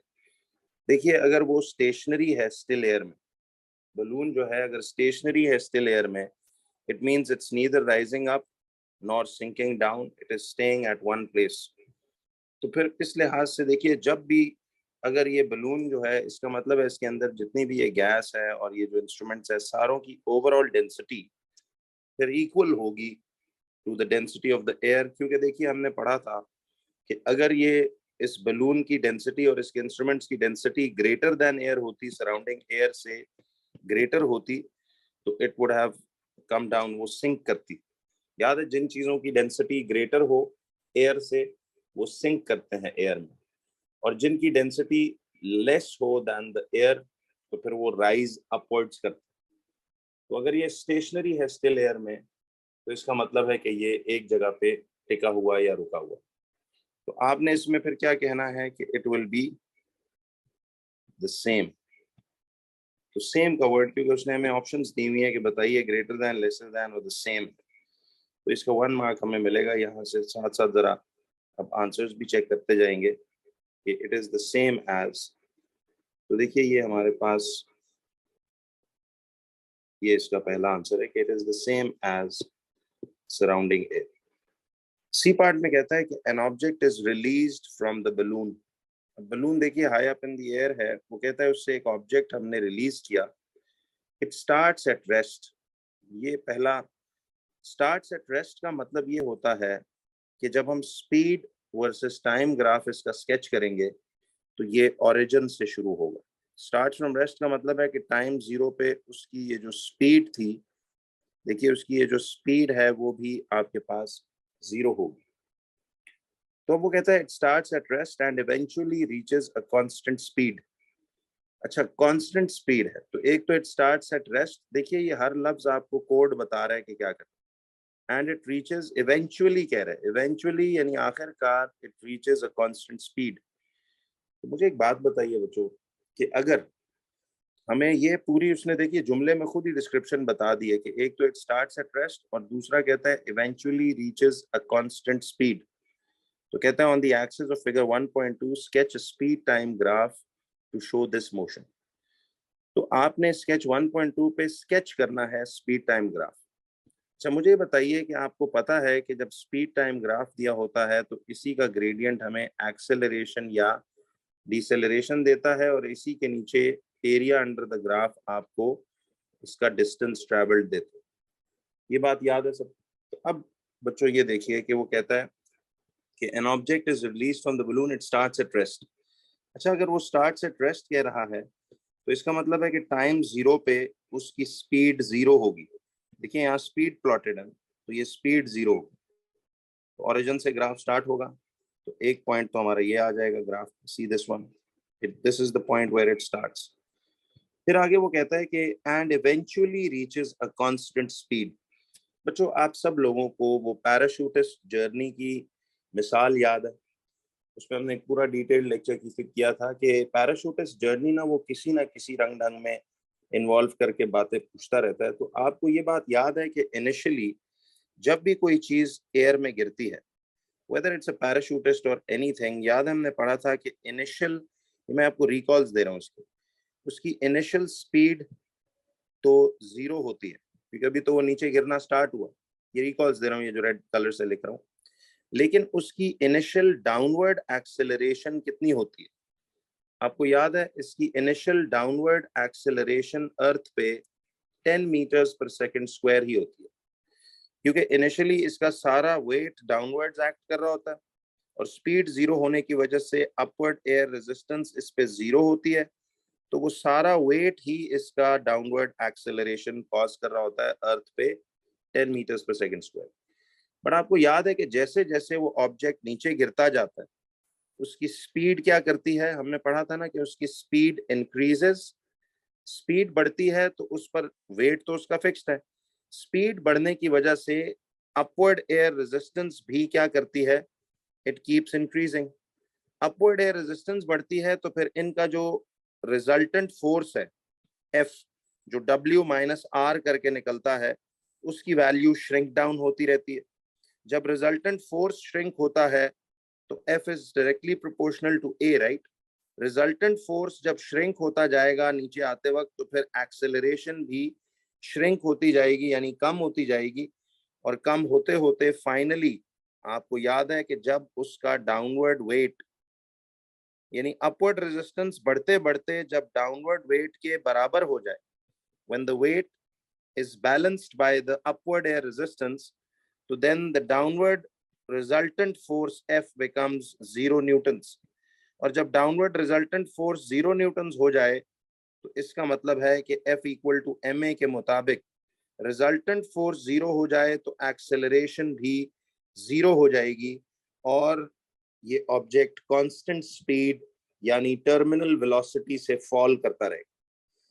ये बातें कुछ हेल्प देंगी आपको, इस तरह से मैं कॉन्सेप्चुअल रिकॉल करूंगा, because see the paper will be a new one every time. मकसद इन ईयरलीज का जो मैं बार बार कहता हूँ वो ये है कि आपको कॉन्सेप्ट्स का रिकॉल दिया जाए, ठीक है। कोई मुश्किल चीजें नहीं है, रिवाइज प्लीज कीजिएगा तो चीजें बहुत अच्छी आपको आसानी से समझ आएंगी। तो अब ये वही पैराशूटिस्ट जर्नी इन शॉर्ट, जब वो कह रहा है ना कि एक चीज रेस्ट से शुरू हो रही है और इवेंचुअली रीचेस कांस्टेंट स्पीड, तो ये वही टर्मिनल वेलोसिटी का ग्राफ बनेगा। अब आपको याद है कि देखिए इनिशियली एक्सेलरेशन मैक्सिमम है और फिर वो एक्सेलरेशन कम होते होते 0 हो जाती है। This is when he achieves constant speed. तो जब उसकी एक्सेलरेशन कम होती जाएगी तो इसका मतलब है ग्रेडियंट भी इस ग्राफ का क्या होगा, कम होता जाएगा। तो from a greater value to a lesser value कम होते होते इसकी एक्सेलरेशन बिल्कुल ऐसे फ्लैट हो जाएगी। तो देखिए यहां से यहां तक एक्सेलरेट ग्रेडियंट कम होता जा रहा है, इसका मतलब है एक्सेलरेशन भी कम हो रही है। और यहां से ऑनवर्ड समझो कि जब ग्राफ फ्लैट हो जाए तो ये है जहां वो 0 एक्सेलरेशन यानी कांस्टेंट स्पीड यानी टर्मिनल वेलोसिटी अचीव कर चुका है। याद है this was the terminal velocity की वैल्यू, ये जो आती है। इसको तो लेबल करने की फिलहाल जरूरत नहीं है, लेकिन ग्राफ इसका अलबत्ता 3 मार्क्स के लिए उसने। अब हमें देखिए उसने किस किस बात के नंबर दिए हैं, जरा ये आप देखते जाइए कि उसने मार्क्स हमें थी किस चीज के दिए।